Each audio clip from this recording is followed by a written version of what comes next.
Bases drop Tuesday thoughts here on SDH AM. Hang on, let me check the hair.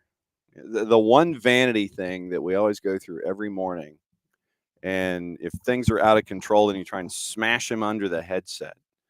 All right, kind of a good start. Anyway, I probably should have gone with the hat.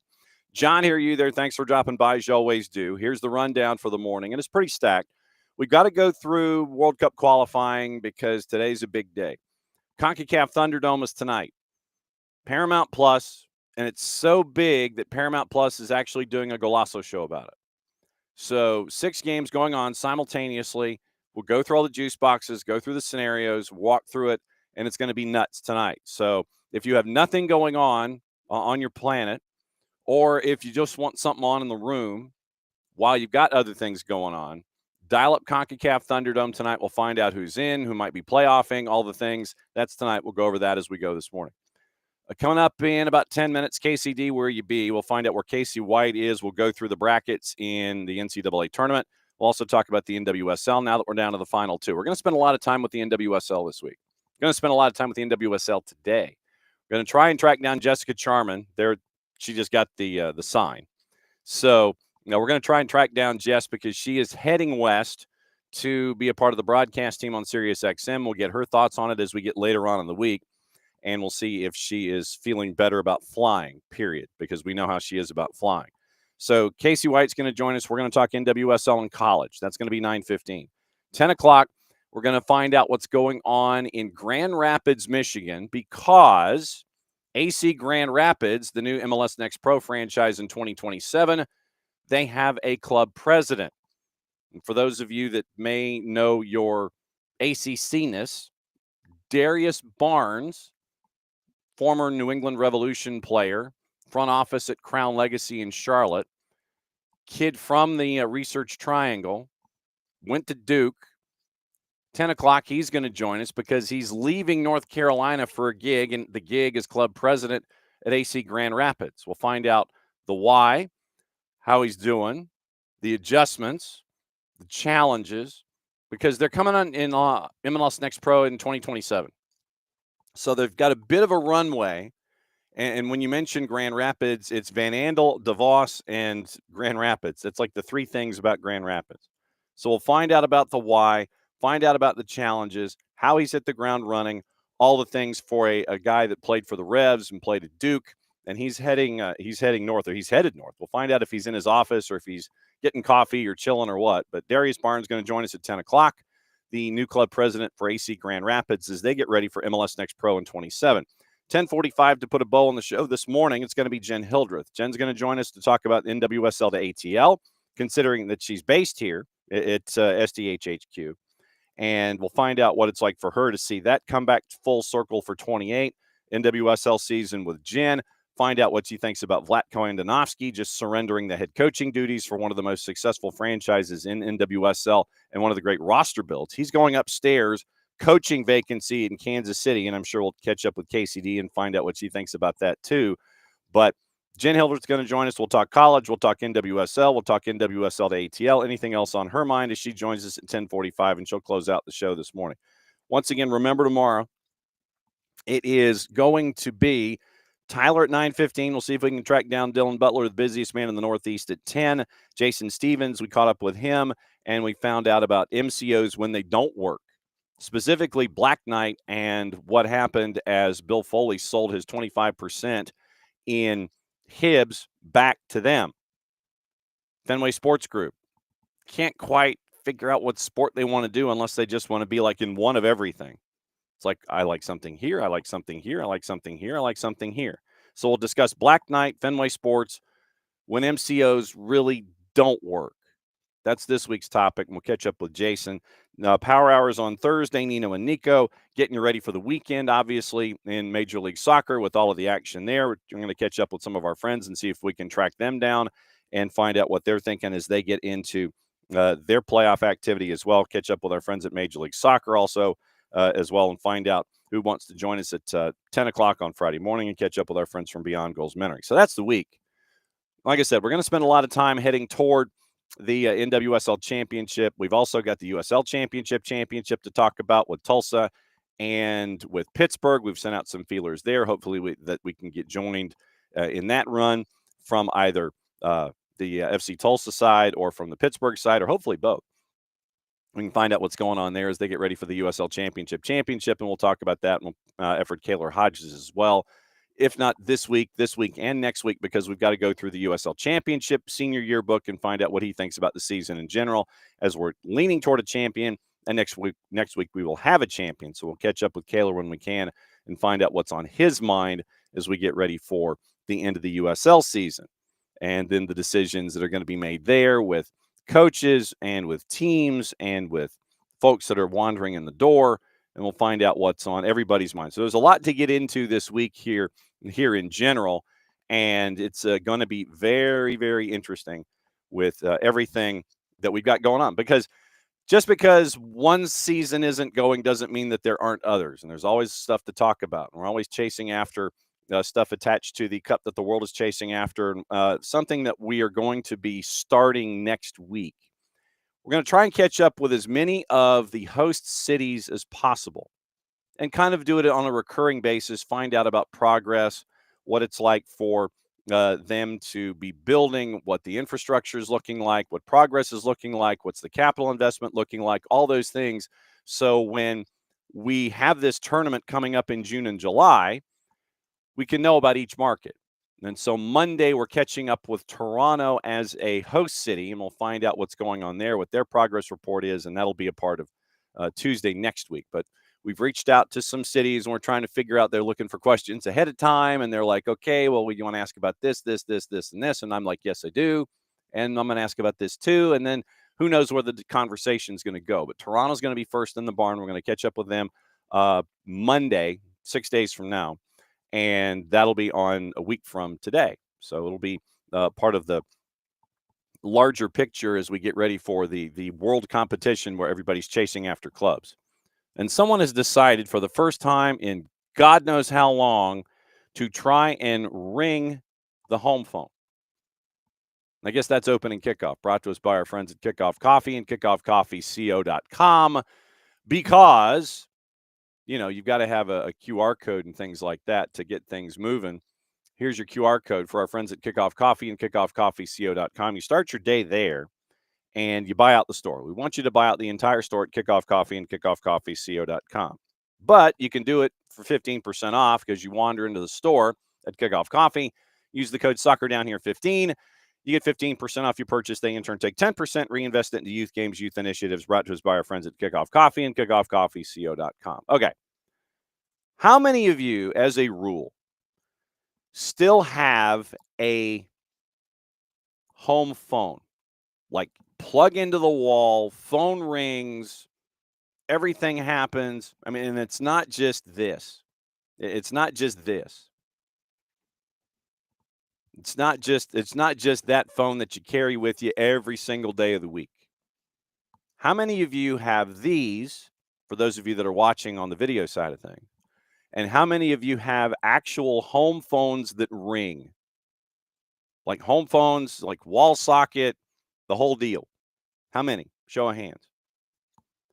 The reason that we still have one here at the Casa is because of our parents. And it's one of those instances where sometimes the parental unit may not necessarily remember that you have the mobile version attached to your person 24/7, 365, and they only remember the home phone. And so there are times where you will have the parental units dialing, and they'll call the home phone. The beautiful thing about our particular setup through our cable company is that I can look at the television. In this case, I can look at the Big 55 and sit there and see who is in fact calling. So I have the option of not answering, which I do 99% of the time, or seeing if it is in fact one of the parental units that is ready to go, and they've decided to access us that way as opposed to this way. So that's why we still have one. We still have the home phone that's attached to the wall and everything. So that's kind of how things are, with us anyway. is that we have the home phone. I was just wondering because it decided to ring during the opening monologue, and so I look over and I see who it is, and I know that it's somebody who's just dialing up, trying to solicit something, and we get like the same solicitations and everything, and all the same callers that are trying to get money out of you by the end of the year. But seriously, I just wanted to know how many of you still have the home phone in addition to the cell phone or the device that we have attached to our person all the entire time. We're going to ask KCD this question, and we're going to find out if KCD actually has a home phone in addition to the cell phone. So, KCD, do you in fact have just this portable device when you're having conversations with people, or do you have a home phone, or do your parental units or any other units that are of a generational north of us, do any of them have the home phones? Oh gosh, no. I do not have a home phone. I don't know if I've had a home phone since I was in high school. So you're saying like 2 years ago? Yeah, something like that. I mean, I literally just got out. Are you kidding me? No, circa. I graduated high school 2002, so I'll give my age. But I did have a home phone then. Right. My grandparents had home phones their entire life. Mm-hmm. So I did always have that and was like, what is going on? But we're so accessible anyways. We don't need another route to be contacted. So Well, but this is actually the other route because we had the home phones first, though.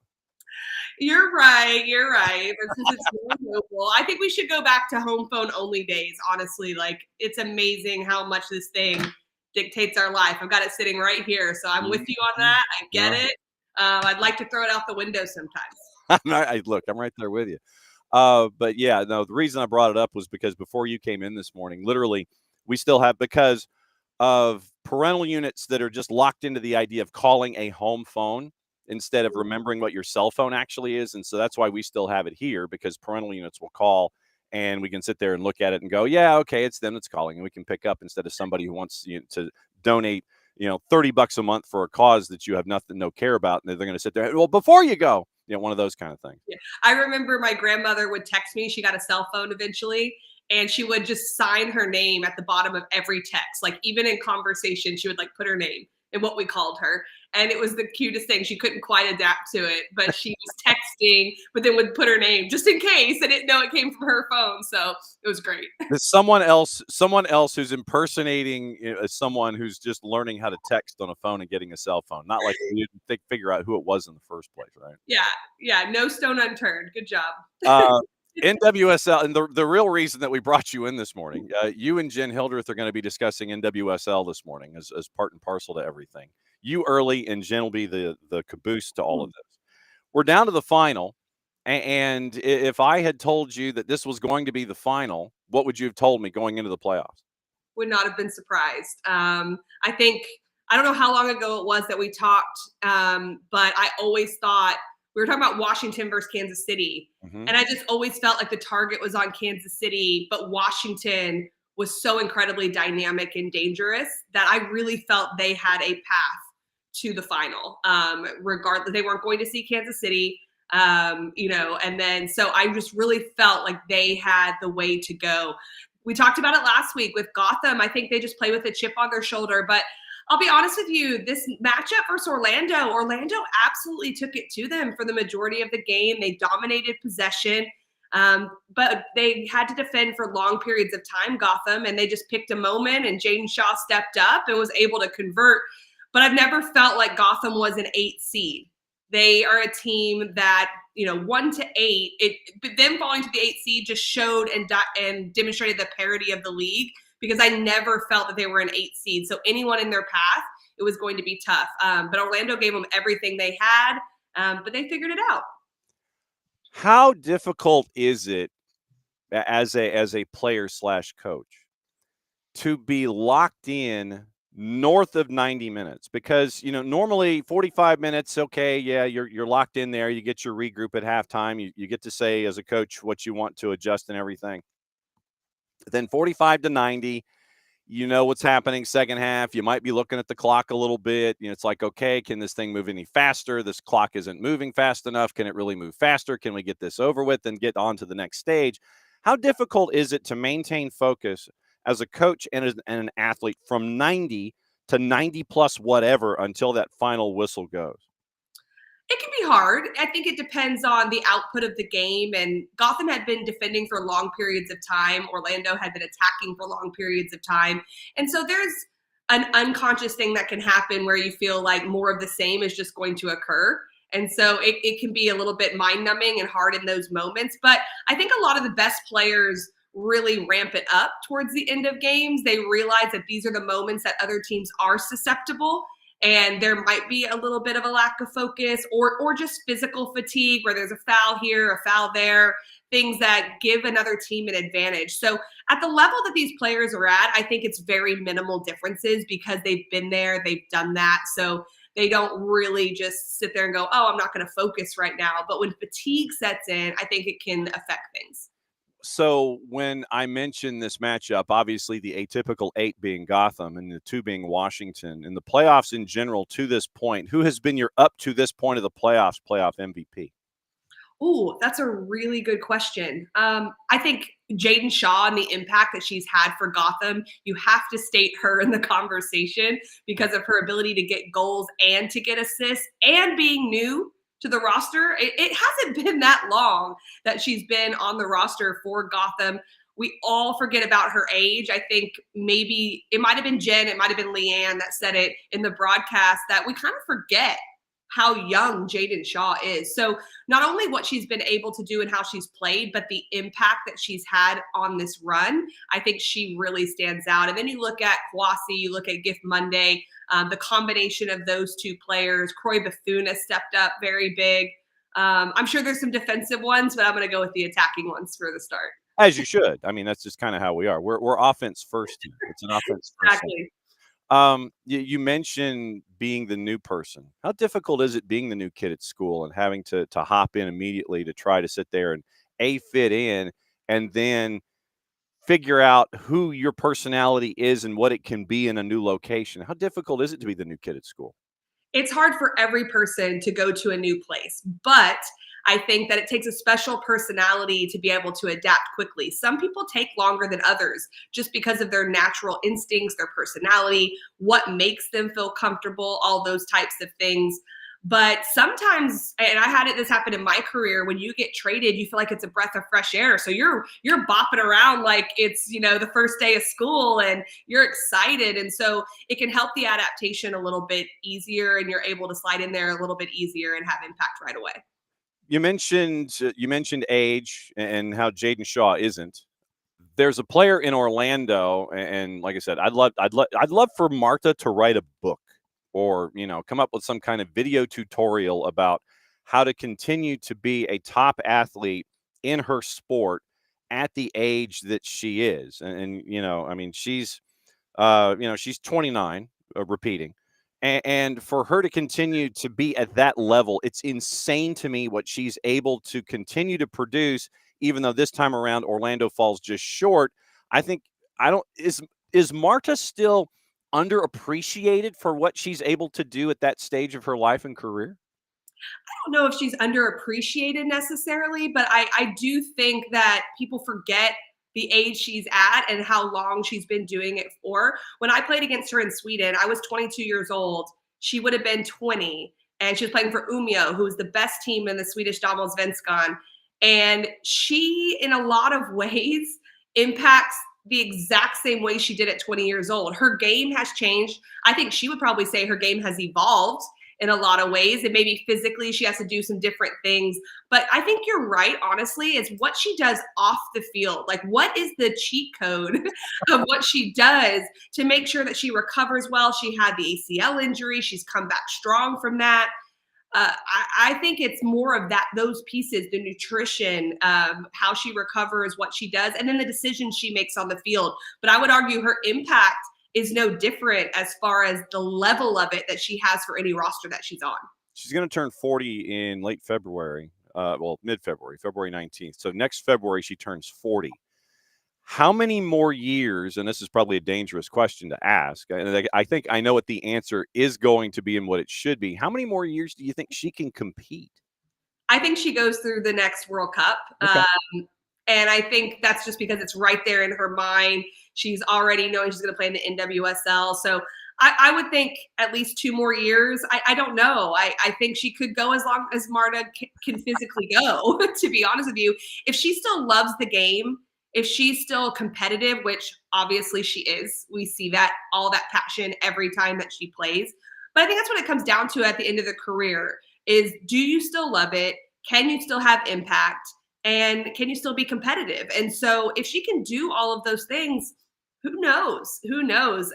Obviously, time catches up with all of us, and it certainly will with Marta as well. But everyone can argue it hasn't yet. So bite your tongue about catching up with everything. How difficult is it to change your game as you get older, knowing what you can do and what you think you can do end up being 2 different things? How difficult is it to adjust to who you are, knowing that you were a certain player with a certain approach in one point, and then as you know, you hit your mid-30s, you're asked to do certain things? How difficult is it to change your DNA when it comes to being out there on the field?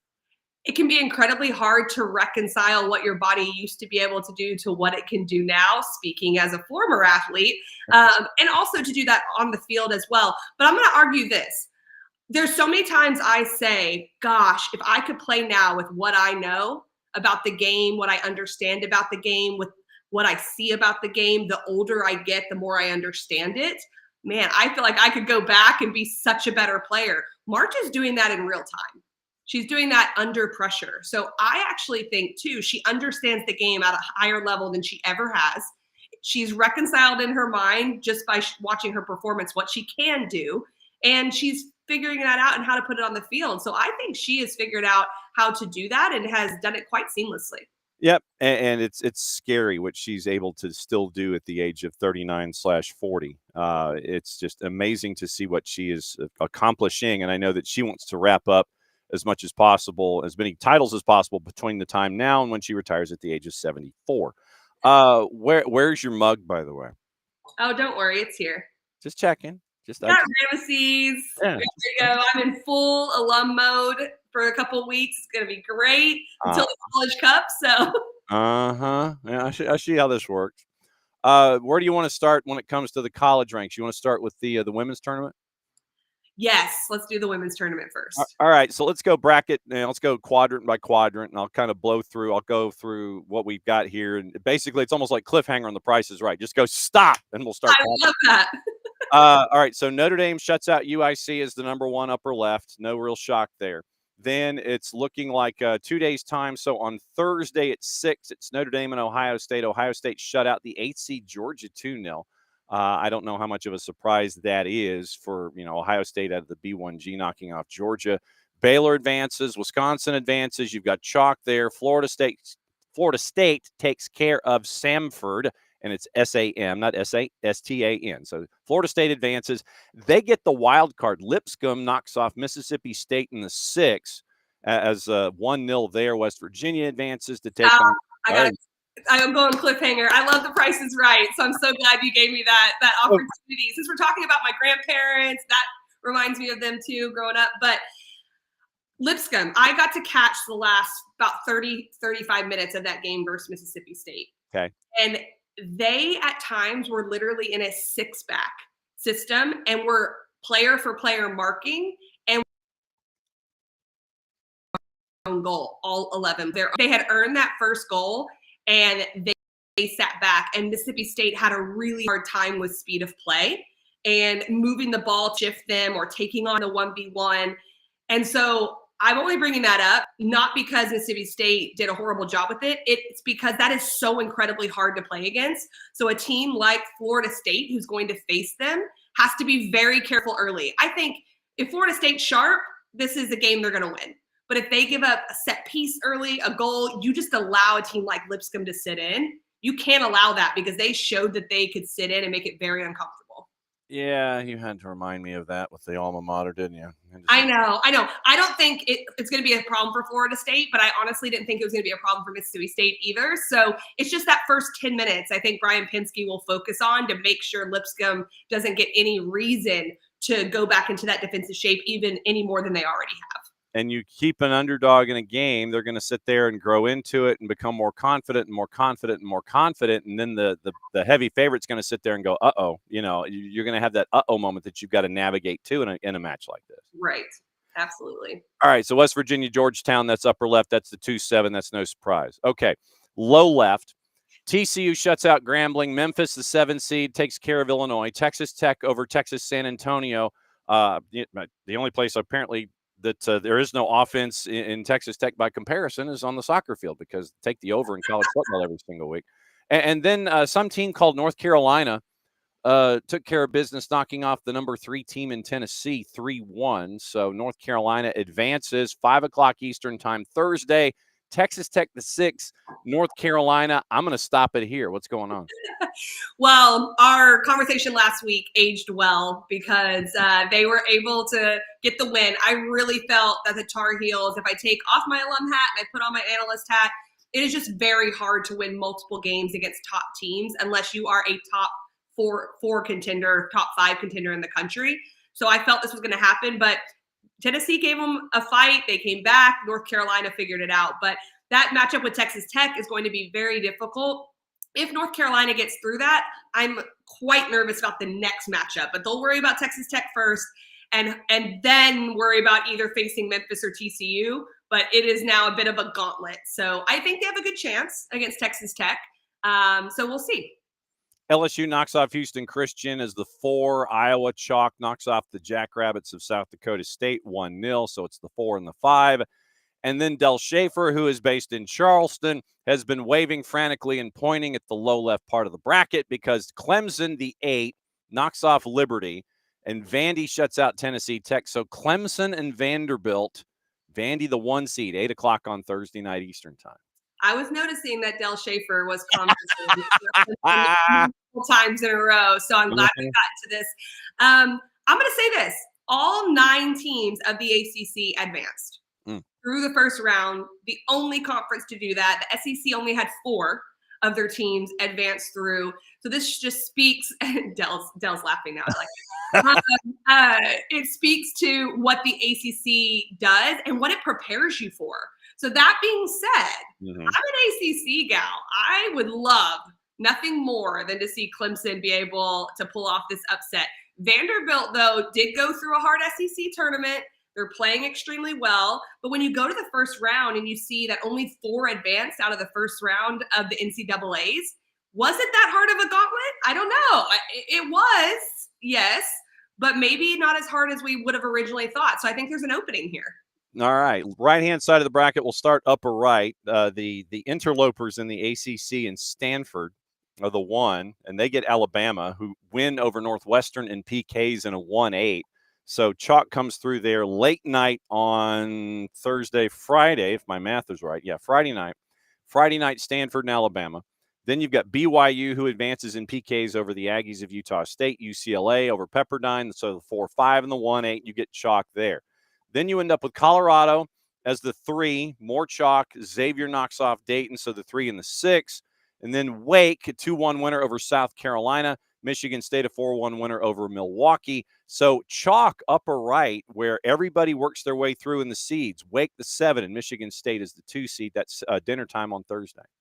I think that's going to be a hard one for Wake Forest. I don't know what the ceiling is for Wake Forest, but it's NCAA tournament time, so anything can happen. That's what happens in soccer. One day there can be this magnetic field around the goal and teams won't score, but it'll go the opposite direction. So you never know. I have a hard time seeing Stanford lose. I really like Alabama. I think that they're a very good team. But Stanford just scores so many goals. So you have to almost come up against a team that can score just as many. That's why a team like Virginia and Notre Dame gave them runs for their money in the ACC tournament, because they could also score a lot of goals. But no one is figuring out how to stop Stanford. And I don't necessarily think Alabama's going to be able to, but we'll see. All right. So then put on your coach's hat. How do you stop Stanford? Oh, pray. No, just kidding. I think with Stanford, they play a really interesting 4-3-3. And what I mean by that is they commit so many numbers high. Their 2 attacking midfielders almost play on the front line. So at times they have 5 across the front line. I do think you play your normal system. You just have to get pressure to their outside backs a little bit, because otherwise, if you play a 5-back, like a lot of people want to do and just sit back, then they're just raining balls in on your penalty box. So that really doesn't work. That's what Virginia did at first. I think you have to go at them and try to score goals as well. So sitting back is not the normal thing that works with Stanford, like a Lipscomb did with Mississippi State. See, that was what I was going to ask. If somebody like a Lipscomb sits back and just has 6, then you're saying just, work your way around that 6. I literally was going to ask about Lipscomb and do something like that back 6. If you had that 6-pack at the back, then you would combat it. If you are very good at defending in your box, you could roll the dice and you could do that for sure. But there's going to be so many times that they're just going to rain balls in or dribble right at you. And they have the individual players to outplay. The thing Mississippi State wasn't doing is they weren't dribble penetrating to pull people out. So I think Stanford has the quality to do that. Low right, it's all chalk. Duke over Elon, UCF over Maine. So that's your 2-7 at 6:30.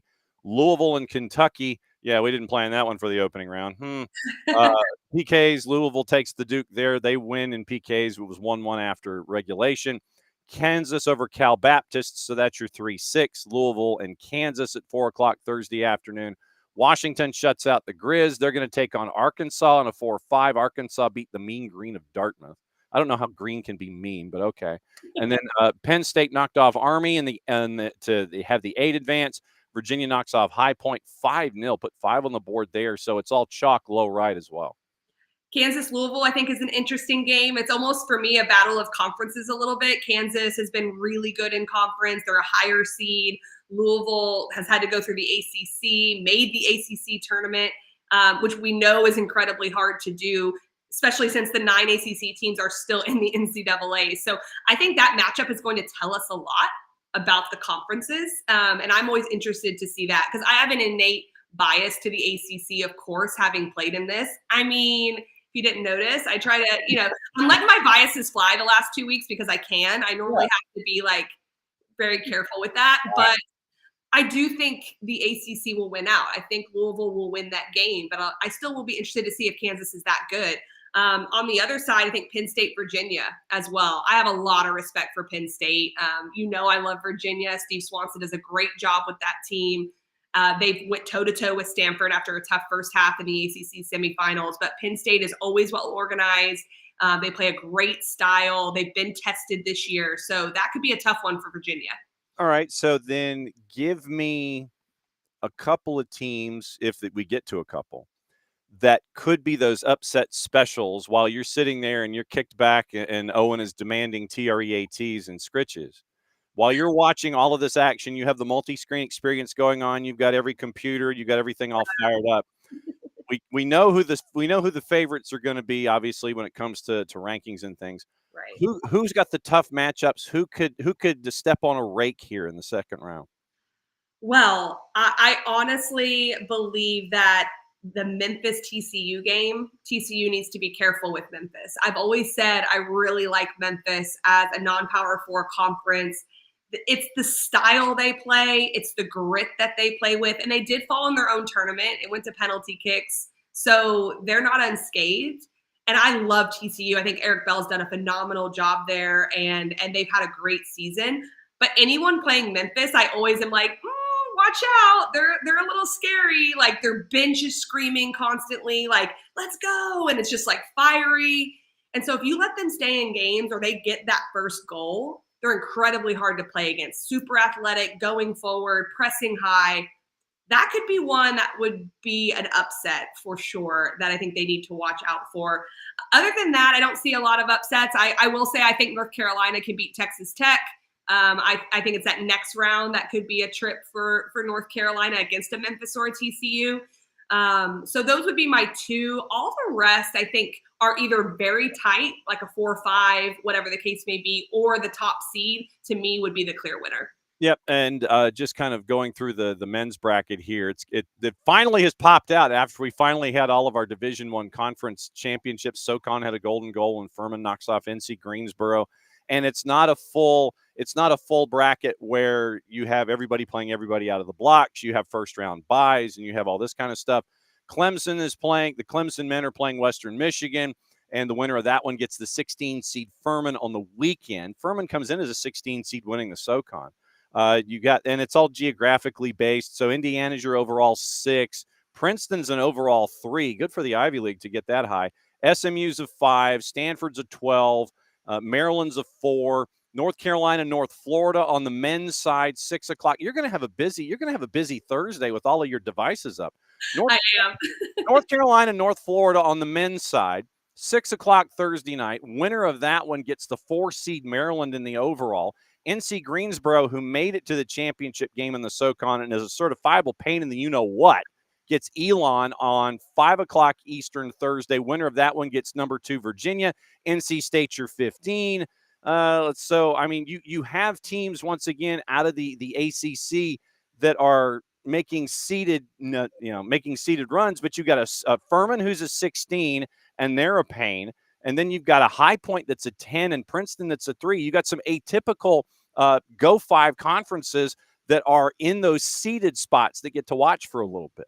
And that's an advantage to be able to sit and watch and to have a little bit of a break, especially because it's quick. It's not the longest break in the world. And so if it's really long, then you start to get out of form a little bit. But I think that's a lot of fun. Got to shout out my hometown team, SMU, won the ACC men's. I'm from Arlington, Texas, grew up around SMU, and they had a phenomenal performance. They did get a penalty kick to win, but to take on a Virginia team is really tough. First ACC championship in any sport for SMU in the second year. So that was exciting to see. Now it's, how do you follow that up? Are they that good? Or is it that first round of one that'll trip them up a little bit? I think that's always scary. That's my coach come out of. They need to really lock in because it can be super fun and you can get this overinflated view of where you're at. So how do you use the confidence, but also not think that you're just going to win? It's just going to happen. A coeducational institution of higher learning in the Dallas-Fort Worth area. By the way, I don't know if you've noticed this. I'm going to get your NWSL prediction here in a second. Okay. Off of my shoulder here on the framing, right here. Okay. This frame. How well do you know the Pony Express years and follow along with Dickerson, James, and all of that? How deep into that football are you? Not that deep. Okay. No worries, because this is, and it's one of the best documentaries that ESPN ever put out in the 30 for 30 series about when SMU football got the death penalty back in the 80s. This is the quarterback that handed the ball off to Eric Dickerson and Craig James during those years. Lance McElhenney. It is an autographed Lance McElhenney SMU football jersey right there. Nice. Okay. Very cool. And so it was up for auction, and literally because of that storyline with SMU and the football team getting the death penalty, and I was like, oh, there's the quarterback. And so obviously, I could not resist getting this autographed jersey of the SMU quarterback from Legends Glory. I do know the death penalty. I do understand that. I do know what that is, but not well versed. When you asked me if I was well versed, I was like, I can't say yes because he's going to quiz me on this. No, he's not. I just didn't know how in depth you knew about, like Dave Richards and Eric Dickerson and all that kind of stuff. All right, who's going to win NWSL final? Washington Spirit. Okay. I'm going with them. But if I sit here next week and Gotham won, I will not be surprised in the slightest. Sometimes you just have it going for you and you just have it running a little bit, and they definitely have that. But I think Washington Spirit's going to be incredibly hard to beat. We'll see how Adriana Gonzalez handles Trinity Rodman. She hasn't been playing. It's very hard when you have a star on the bench that's coming back. It's a little bit of playing time. Do you start her? When do you bring her in? Because you don't also want to mess up with the way that they're playing, because they're playing incredibly great. So that's a tough one. But I think that Washington Spirit has the ability to pull it out. Yep, and we're going to keep an eye on that as we go. As always, it's great to catch up with you, Bat and Leadoff, on Tuesdays. What's your tailgating experience going to be when you're watching all the soccer this week? Oh, it's going to be right here. Well, not in this seat, in my comfy couch, watching with my puppy next to me. I'm going to have my TV on. I'm going to have my laptop. I may even have my phone. We'll see. I probably won't, because I'll probably be texting people about the results. But I'll just be flipping through games. That's for sure. So Thursday night, check in. Yep, and we're going to see all of those pictures on social. KCD, it's always great to see where you be and what's on your mind. We'll catch up with you next week. We'll talk more soccer and the college and the women's and the NWSL. Great to see you. You too. Have a good one. There goes KCD, and KCD is now going to take Owen out because Owen is going to demand going out. So it's always great to lead off with Kacey White, find out what's going on with the brackets, especially this time of year when it comes to the NWSL and their sprint, and with college soccer and its sprint. Obviously, with Red Clay Soccer Report, we'll keep an eye on things going on in the NAIA and in NCAA Division III. And keep an eye on what's going on with all the tournaments as we have our postseasons going forward here in the footprint. So it's always great. At KCD, KACEYD, the letter D, WHITE, KCD White on the Twitters, which I imagine are still broken. And I'm guessing that they're still broken because, you try to send out a note of all of the folks that are going to be on the show this morning. And apparently, since I'm now receiving messages, it looks like it's back up and running just in time. So, okay. So if you don't have Morning Espresso, that's up and running now. Spain, Scots, Curacao, that's the Morning Espresso. And so it is apparently up and running. And so now the 280 character app is apparently up and running as well. So that's why we couldn't promote anything going on before the show started this morning, because the 280 character app was down. And so that's why we ended up promoting on Instagram and on Blue Sky. But now apparently the 280 character app is back up and running. All right. So tonight, it is CONCACAF Thunderdome. It is insanity in CONCACAF. And I'm not overselling it because you have so many teams engaged in so many brackets, in so many groups, that you could have just absolute chaos and you could have everything going completely and totally sideways when it comes to CONCACAF tonight. Like I said, it is going to be one of those situations where CBS Paramount Plus has a Golazo set up for all of the matches going on in CONCACAF. That's where you're at. So here's what to expect tonight. And this comes from our friend John Arnold. Group B, Curacao goes directly into the World Cup with a point at Jamaica. Literally, a point. You win or draw. Draw or win, you are in directly. Jamaica goes in with a win over Curacao. So Steve McLaren said he was fine with a point in Haiti, resting players in yellow card jeopardy. He said it again. Even though that win over TNT back on Thursday would have given him the option to play for a home draw rather than Curacao going through, and Curacao could have a kick about it if they so wanted. McLaren said it's always going to come to the last day, to the last game. That's what he remembered telling his staff from Absolute Zero. McLaren said the motivation's there, one for the World Cup, two for the people of Jamaica who have suffered in certain areas the devastation of the hurricane. The mood has been one of determination and focus. We know what they have to do and just hope they can execute that tomorrow, meaning today. Curacao is in an interesting situation. They've got to figure out if they just want to have a kickabout or if they want to push for goals against Jamaica that has scored in every World Cup qualification match this cycle except for that 2-0 loss to Curacao. Curacao has fallen short on the last day before. Got out of the group in the 22 cycle. They lose to Panama. And a flat scoreless draw in Willemstad saw Curacao bow out of the cycle in the second round. Can they risk it again? They take that kickabout. But against Jamaica, can you get that? They've also got to figure it out without Dick Advocaat. It was one of the more stunning things that was released in the information cycle. He had to return to the Netherlands to attend to a private matter initially, because that's what it was listed as. But then Steve McLaren said in his news conference he understood that Dick Advocaat's wife was ill. So the man that has led you to this point has returned home. And I imagine that when he has those moments where he can step away, he's checking in on his squad. Dean Garay, the former Suriname manager, now Curaçao's director of football, works as an assistant, and Advocaat's assistant, Corpat, are now running the squad for the matchup tonight. In addition, they're rallying in tribute to Advocaat, trying to get that World Cup ticket to become the smallest nation ever to make the World Cup. We had Cabo Verde, and now if Curacao gets in, they're now the smallest. And don't think for a second we ain't chasing after them for the whole thing either. Quoting Leandro Bacuna, who told Dutch newspaper AD, "We've come a long way. I remember being at an airport when no flight was arranged. And then I thought, how do we get home from a national team match? But now everything's arranged properly. We have a strong national team. We're going to do it here for the country and for our coach, Dick Advocat." That's Group B. Group A, Suriname and Panama level on points ahead of the Nacios game at Guatemala and Panama's home date with El Salvador. So Suriname and Panama are playing everybody else in the group. They're not playing each other on the last match day. The team that does the best between Suriname and Panama advances. If both win, then it goes to goal difference to figure out which team goes automatically and which team goes to the playoff.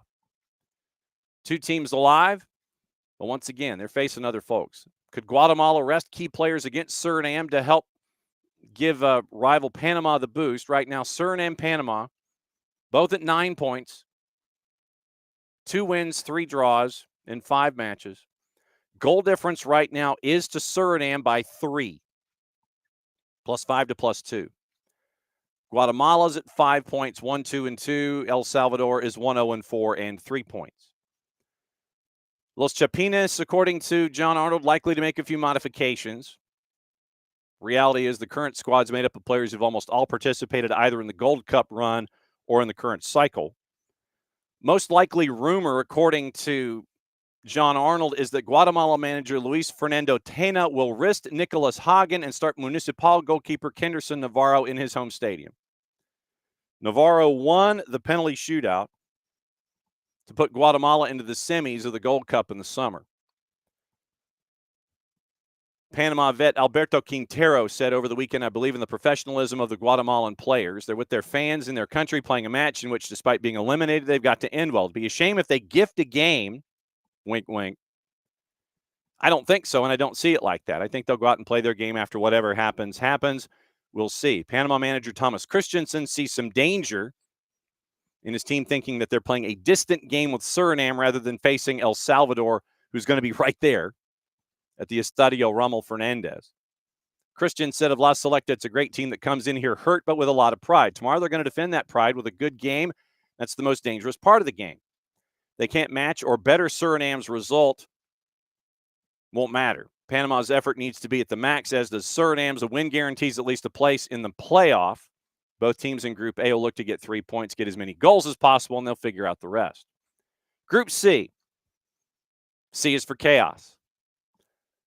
Haiti is in with a win and a draw in the other match. Honduras also is in with a win, and Haiti-Nicaragua finishing in a draw. Costa Rica would go through on goal difference with a win and a draw in the other match. All three are alive for the playoff. Looks like it'll take at least 10 points to get there, according to John, and meaning it may take something very strange happening for the Group C team to be in the playoff unless both Honduras and Haiti win. So Group C going into today. Honduras, Haiti, both at 2-2-1, 8 points. Goal difference is Honduras's by 2, +3 to +1. Costa Rica, 1-3-1 and 6 points. Goal difference of 2, +2. Nicaragua's out, obviously, at 4 points with a record of 1-1-3 and a goal difference of -6. So 3 teams, 1 spot to go in it automatically, 1 spot probably to get into the playoff. So you've got pedal down in Group C. So Group C is for chaos.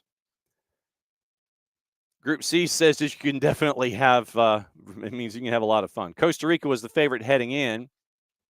Never looked like it was going to a World Cup. Defeat to Haiti and Curacao has all but ended Costa Rica's hopes of making a 4th consecutive World Cup.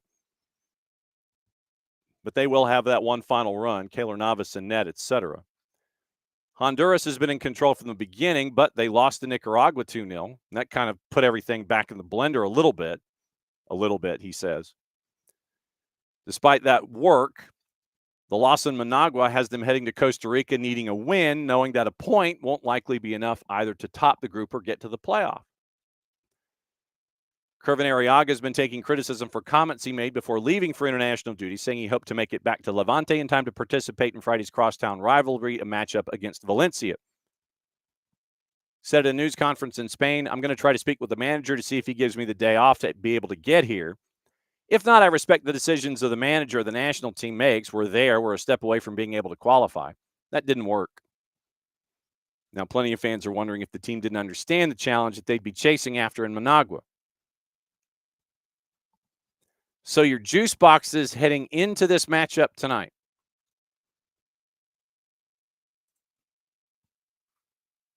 And we do have European stuff that we do need to get into with numbers and such to lay all of that out.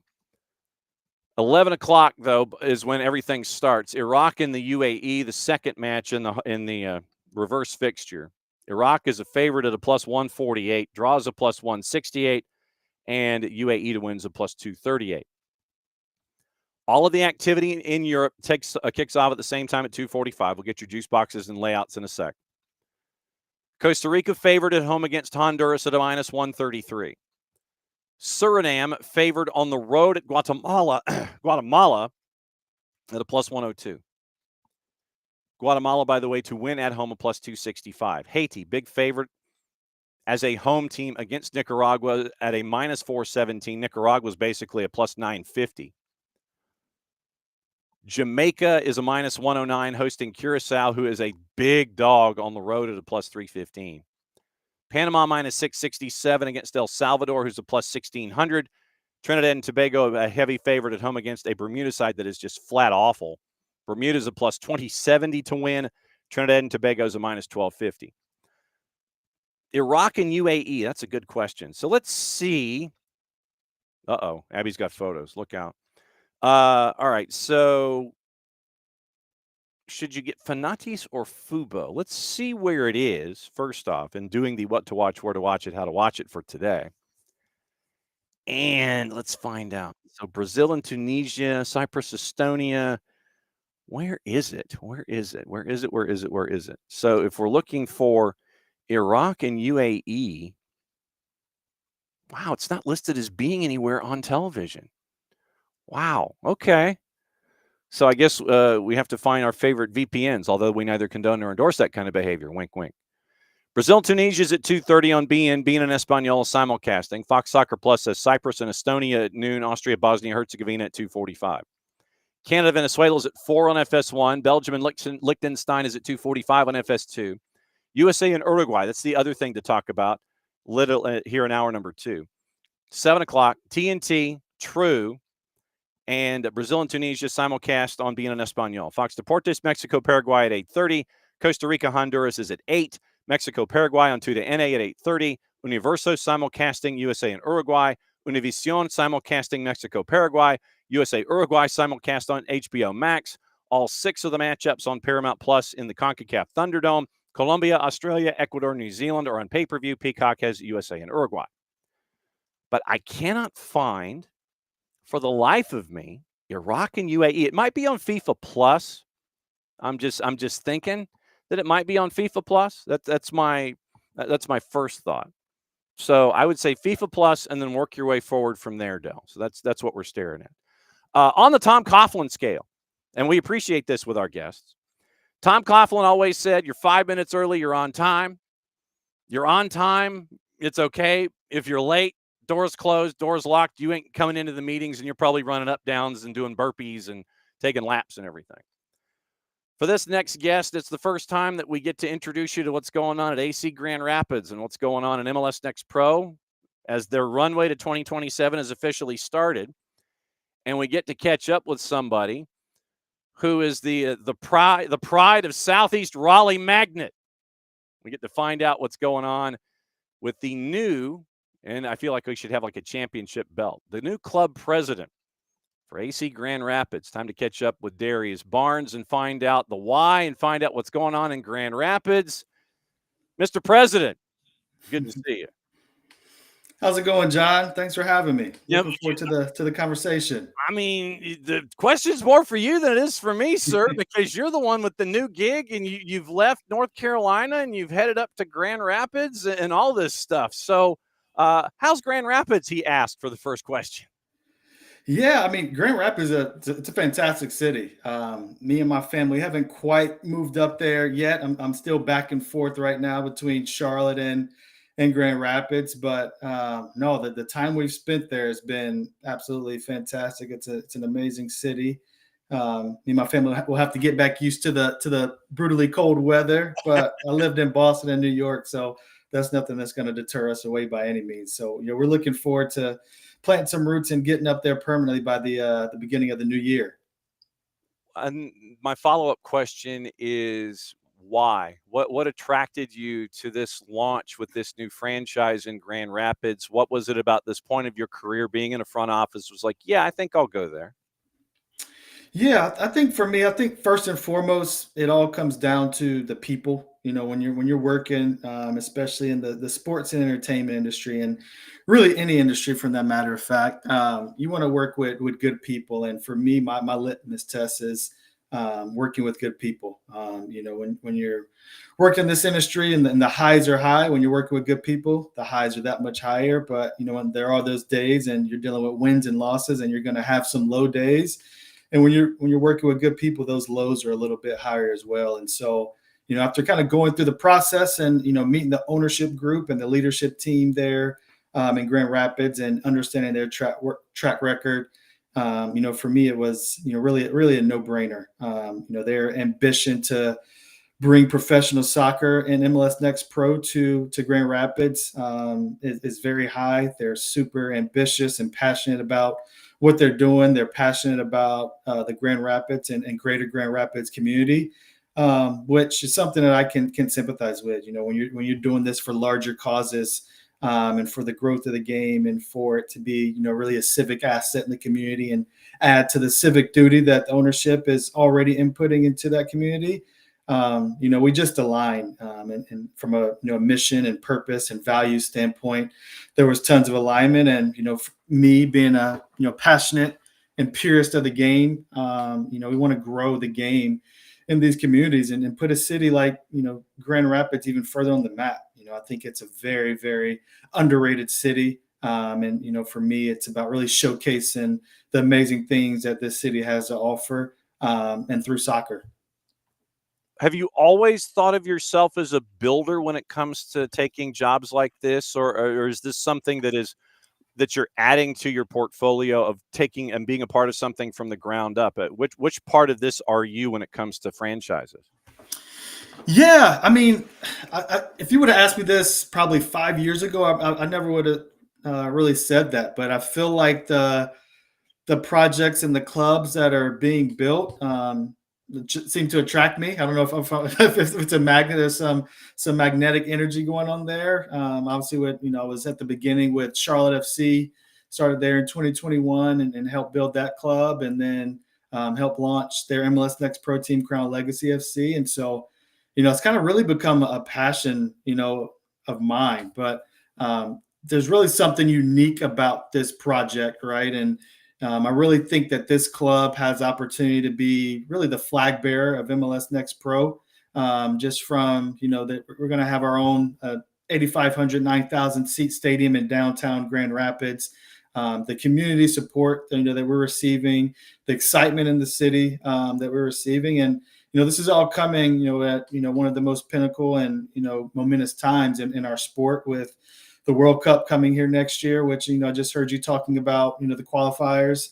So it's just a great moment and a great time for a club like this to be entering the league, and us leveraging the World Cup to garner that momentum into our inaugural season in 27. So there's just a lot of intangibles and a lot of ancillary components that really excited me and attracted me to this job. And, we have all the opportunity in the world to build something great, especially with the ownership group that we have in the Van Andel family and the DeVos family, and what I've seen from community support thus far. What did you learn about yourself as a front office person from your time at Charlotte and at Crown Legacy that you think helps you out the most in launching what's going on up there at ACGR? Yeah, for me, it's about just making sure. I mean, I alluded to it earlier, just kind of bringing in, the right people and making sure that you're building in the right way.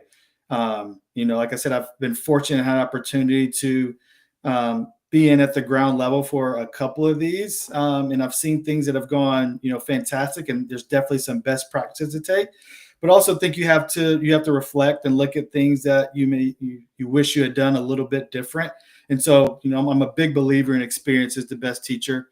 You can talk about things, you can draw all these strategic plans and map out all these strategic plans, but until you're actually in the weeds and you're executing and doing the grunt work, you really don't know how that's going to play out. And so I've had the opportunity to experience on how some of these have played out, and we're going to do some things absolutely fantastic at AC Grand Rapids, but we know we're going to make some mistakes along the way, or some things aren't going to fall in our favor. There's going to have to be some adjustments. And so with that said, I think the biggest thing I learned is you have to roll with the punches. You have to try to plan ahead as much as you can. You can't just stick with a plan A. You got to have that plan A, B, and C, and have those contingency plans laid out and a playbook of things of, if this goes wrong, where can we look in our playbook, our Rolodex, and figure out, how we can mitigate and stop the leak or shift to make something even that much better. And so I think leaning on some of those experiences from my time at Charlotte FC, as we rolled out that club, and then entering Crown Legacy FC into MLS Next Pro, all those experiences are going to come and be beneficial as we ramp up and start to roll out AC Grand Rapids. What have you learned about Grand Rapids and the surrounding areas about what soccer means? How ingrained is the sport there in the Grand Rapids area? What have you learned about soccer in Grand Rapids with your time since you signed on?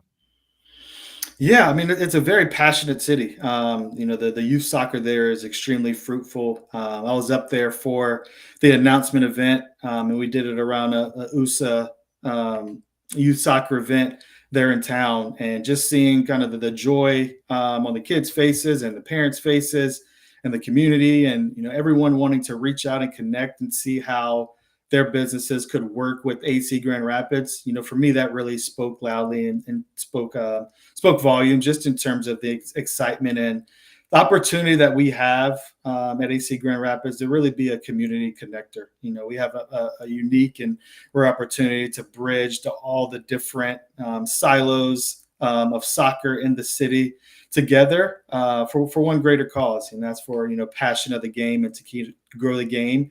And it's also us as a club. How can we as a club support our community as well for causes within soccer, but those causes without soccer as well. So it's my job to really get in there, get ingrained in the community, understand what's important to the community, and really how we can help. I'm a huge believer that that sports are a civic vehicle in terms of bridging people together and bringing people of all walks together. And I think that's even more so with a sport like football, a sport like soccer, that really has the ability to bring diverse groups of people together for a greater cause. Darrius Barnes, new president for AC Grand Rapids as they get ready for the 2027 launch in MLS Next Pro, hanging out with us here on the morning show. And one of the things that MLS Next Pro has wanted to do is have the independent ownership, not attached to an MLS soccer franchise where you're in these different footprints, where you see it in Chattanooga and you're seeing it in Grand Rapids and you're seeing it in all of these different places. And it proves that the game doesn't have to necessarily be tied to higher divisions and professional franchises to succeed. What's it been like for you to see the game grow the way that it has, to where you're talking about soccer, professional soccer in a Chattanooga, professional soccer in a Grand Rapids, Michigan, in these, and I'm going to probably put $1 in the jar and go ahead and use air quotes, the atypical soccer market, where you wouldn't necessarily think about it, but you're seeing it succeed? What's it been like for you to see the growth of the game in these atypical soccer markets, in air quotes? I mean, for me, like I said, being a soccer purist, like seeing the growth of the game it's amazing. Just to, if you would have asked me this, me growing up as a little kid playing on the fields in Raleigh, North Carolina, if I thought soccer would be where it is today, I would have said you're absolutely insane. But, that's me being a naive little kid also. And, at that time, just seeing how many kids were starting to play the game, and just year over year over year, the participation continued to grow. And so that was really the opportunity, right? As, the game grows with these generations, once you have that passion for the game, it doesn't leave you. You may stop playing, you may not participate anymore, but that passion for the game stays with you. And, I meet so many people, my age and a little bit older that say, I used to play soccer when I was younger. I used to play soccer at this age. And, me and my buddies still, while we don't play, we watch all the MLS matches. We watch, EPL matches. We watch Bundesliga matches, La Liga matches on the weekend. So that passion is there, and it's a continue to capture that and see how we can unfold that and pass those down to the next generation. And so, as these generations that grew up playing the game and they continue to be fans of the game and they pass that fandom down to their kids and they move into these different markets, when I look at it through that lens, I'm not surprised at all. And this is exactly what the beautiful game should be doing, should be growing in smaller communities. And just because you're a smaller market or a smaller community doesn't mean that your passion for the game is any smaller. And so you start to see that in some of these secondary and tertiary markets that have great followings and great fan bases. And that's what we want to do in Grand Rapids. It may not be the first city, on the map when someone else think about soccer, but soccer is going to be paramount and pivotal for the fans in Grand Rapids. And we want to, do everything that we can to amplify that. As you have grown in your roles in front offices, now that you are sprouting your wings and leaving North Carolina and now a part of things in Grand Rapids, when you have a question about front office-y stuff, who's on your speed dial to sit there and bounce ideas off of, to sit there and go, well, I've got this thought and this is happening here, and I'm thinking about this and I'm thinking about this. Who's on your speed dial to bounce ideas off of these days?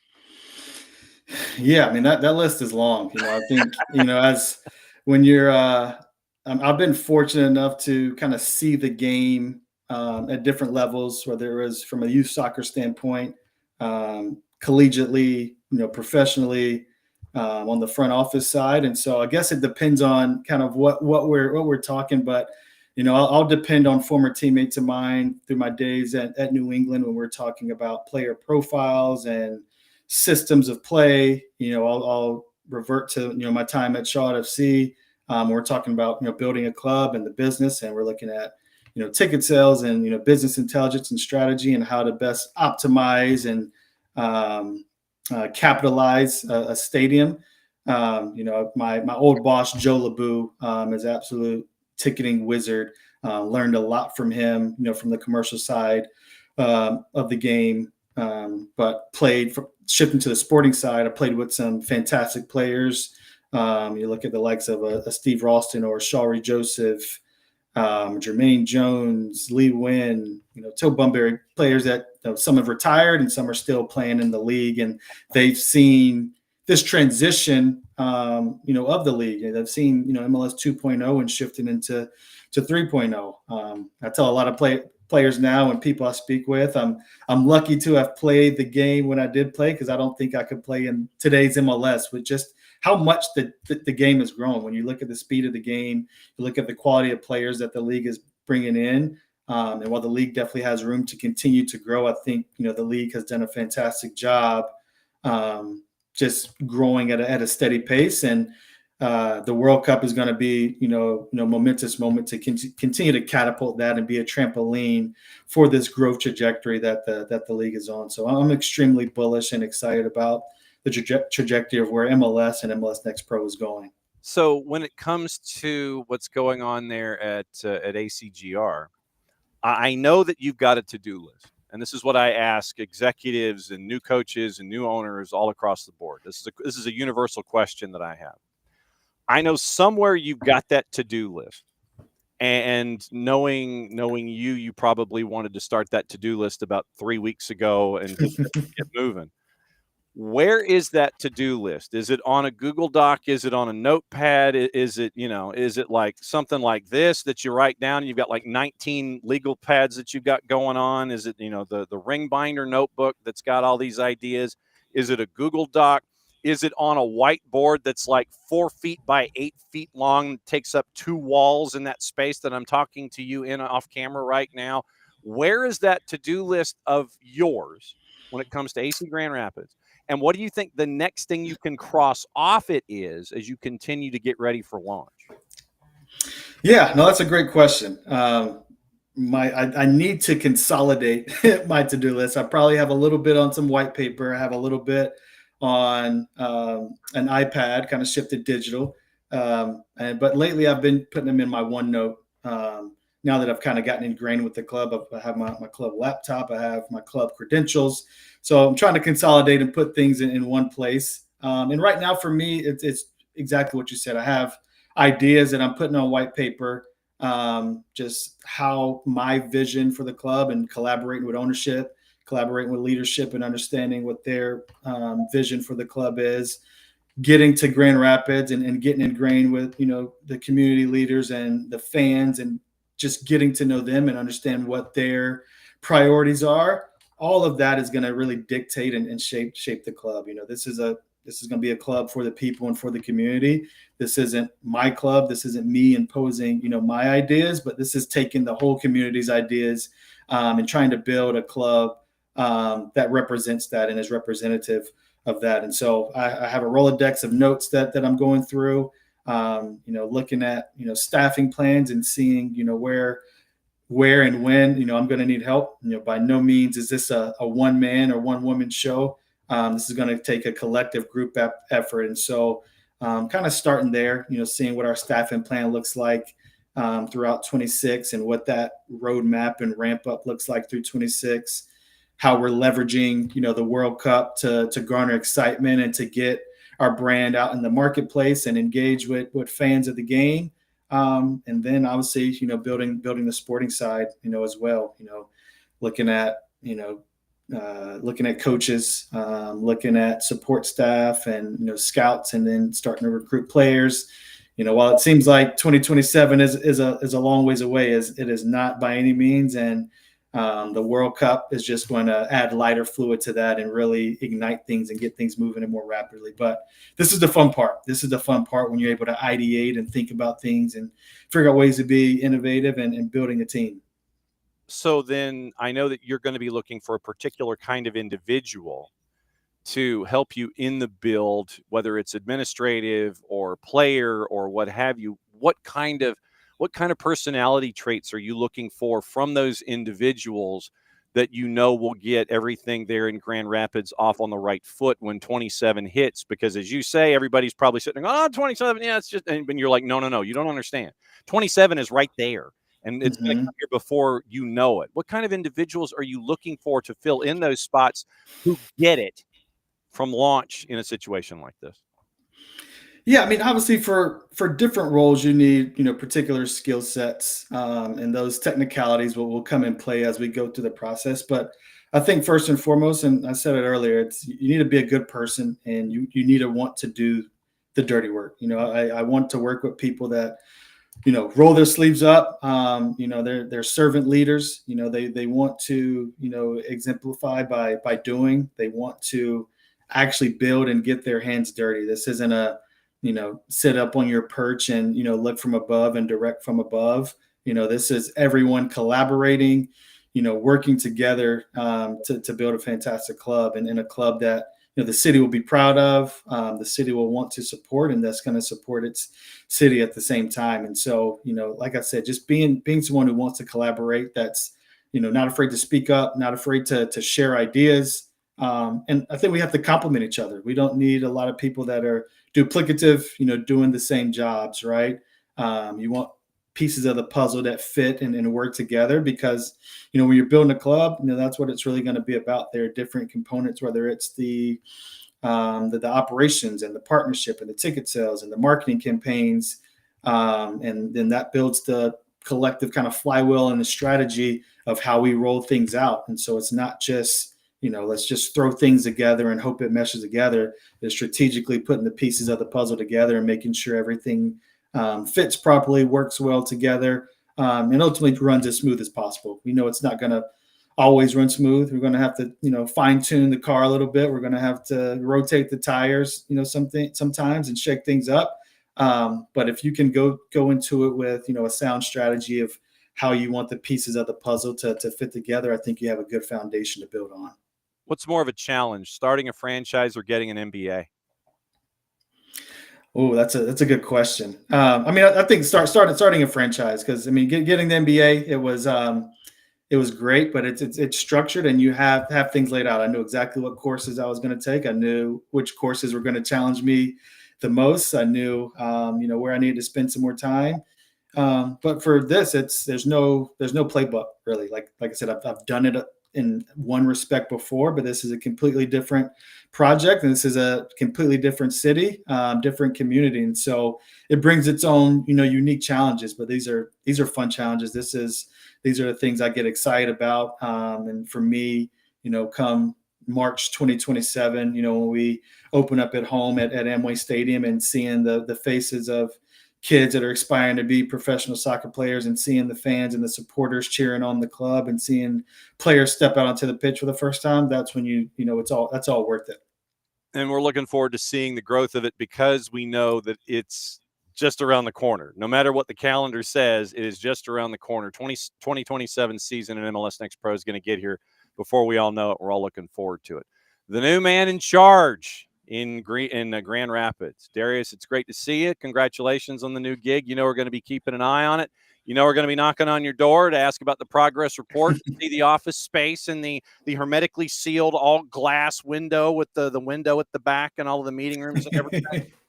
Safe travels, getting everything uprooted and heading up there. And I know that you're going to be probably staring at Michael Jordan and Eddie Pope posters, trying to sit there and figure out what the next steps are when it comes to the build up there in Grand Rapids. Thanks for dropping by the morning show. I'll be knocking on your door as soon as everything gets ready for 27. Thanks for dropping by. Thanks, John. I appreciate it. There he goes. The new man in charge, AC Grand Rapids, Darrius Barnes. If the name's familiar, you're like, yeah, New England Revolution, that guy. Yes. Duke, Revs, AC Grand Rapids, Charlotte FC in the front office, Crown Legacy. We're at Crown Legacy. He got to see folks like Nemfasa Berkimis, Big Pat Ajimong, a lot of folks that worked their way through the system, were a part of things at Charlotte FC. You see what Berkimis is doing at the U17 international tournament, the World Cup, representing his country. And he is a handful when it comes to Crown Legacy and what they're trying to do in wins and losses on a daily basis. You know what Big Pat is up to? Big Pat is now overseas. It's all about that project development as well. So it's great to see what's going on up there in Grand Rapids. And I can't thank Darrius enough for dropping by, especially as he's uprooting his life from the Charlotte area and Charlotte FC to head up to Grand Rapids to start something new. So that's what it's like to build something new, and it's great to catch up with Darrius and find out about what it's like to be named the new guy, new club president, to start something new that's going to be. And when you think about Grand Rapids, it is literally DeVos Van Andel. The Van Andel Arena goes back to the Grand Rapids Griffins of the American Hockey League. And so it is DeVos, it is Van Andel, and that is Grand Rapids. And Darrius Barnes is now heading into that as the new club president there at ACGR. So I can't thank the club enough for letting him answer our questions on a daily basis. So the first president of AC Grand Rapids as they get ready for MLS Next Pro in 2027. So that's the stuff that's going on there as they continue to grow in MLS Next Pro. And so I'm trying to see, because I think we had some news. Yes, thank you, Ricky. The year-end roster moves are out for Atlanta United. So I guess that means what we probably need to do is this.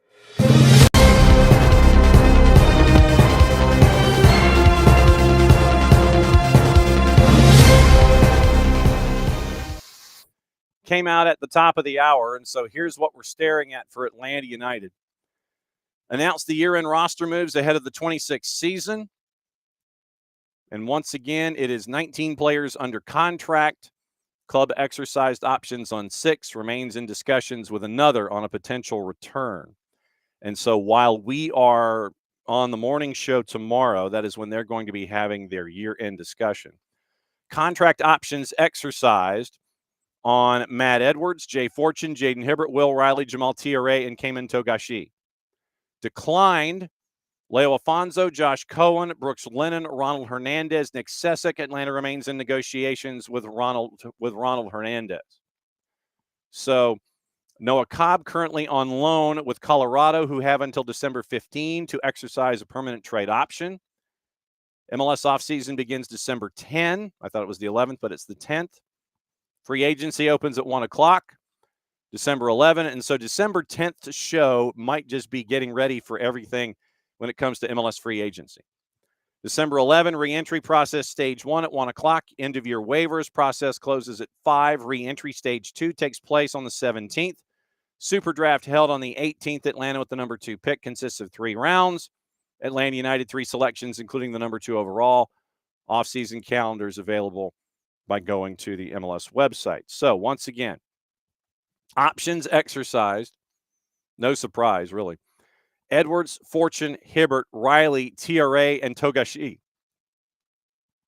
Options declined. Afonso, Cohen, Hernandez, Lennon, Sesic. Brad Guzan retires.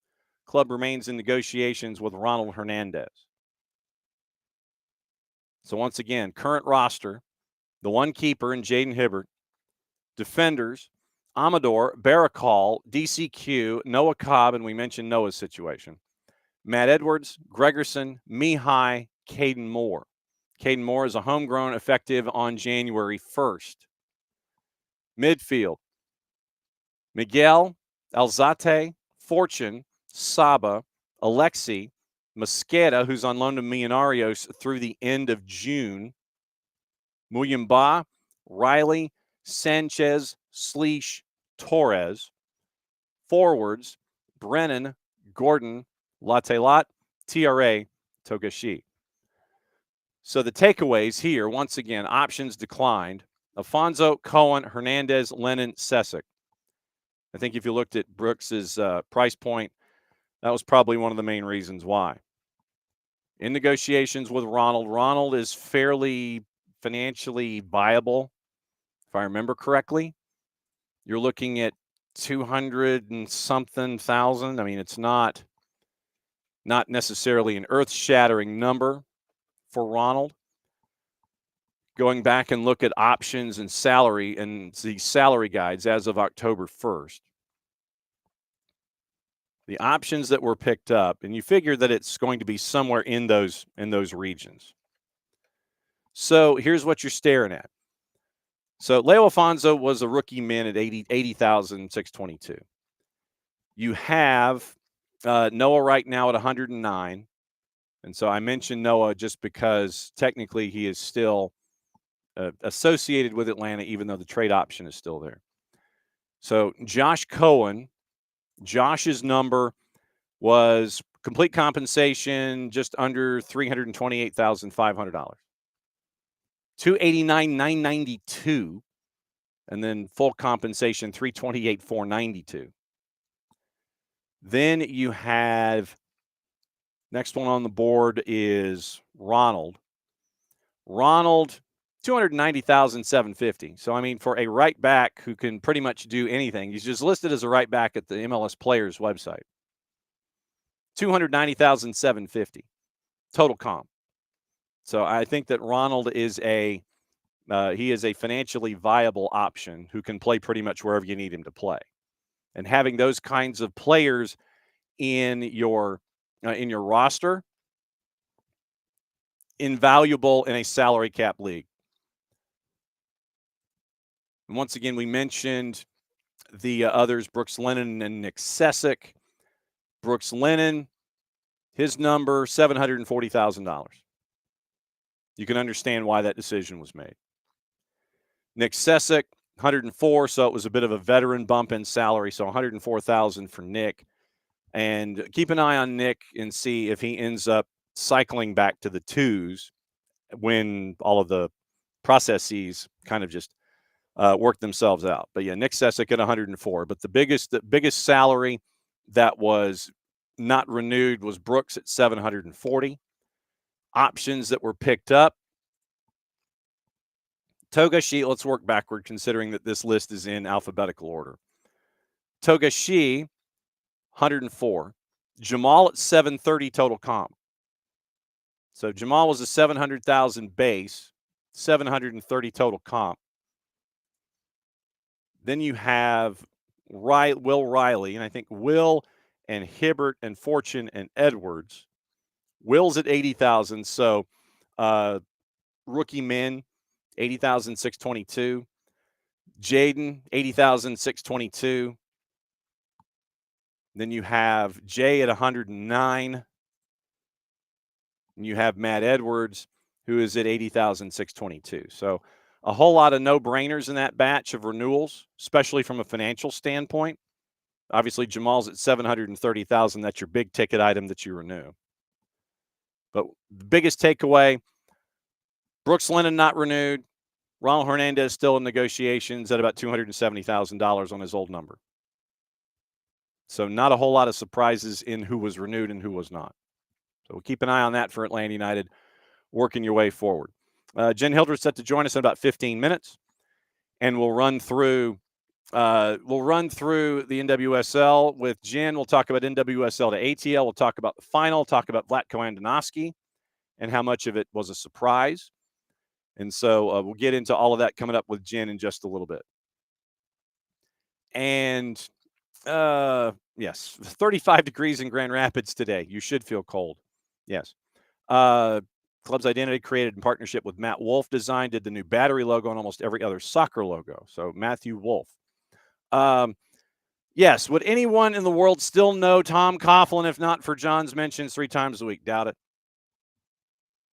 John is 108 years old and likes those kinds of references. I don't know of any other reference that has been made about being on time for meetings or being early for meetings. I'm going to try something real quick. Somebody. Okay, so Dell says that the matchup, the 11 o'clock matchup, Fanatis and Fubo. We'll tell you what. At 11 o'clock when we're wrapping up with Jenn, I'll go over to Fanatis and see if it's there. We'll do that. But I'm going to take a pause for a second. I'm going to see if somebody is going to continue to make noise because I can actually hear Rowdy through my headphones. I'm wearing headphones, and I can still hear Rowdy snoring. I'm going to try something. And, of course, the second that I try this, he's either going to wake up or stop doing it. So I'm going to try something. Let's see if we can pick him up. I'm going to take my headset off really quickly and see if we can pick him up snoring real quick. Hang on.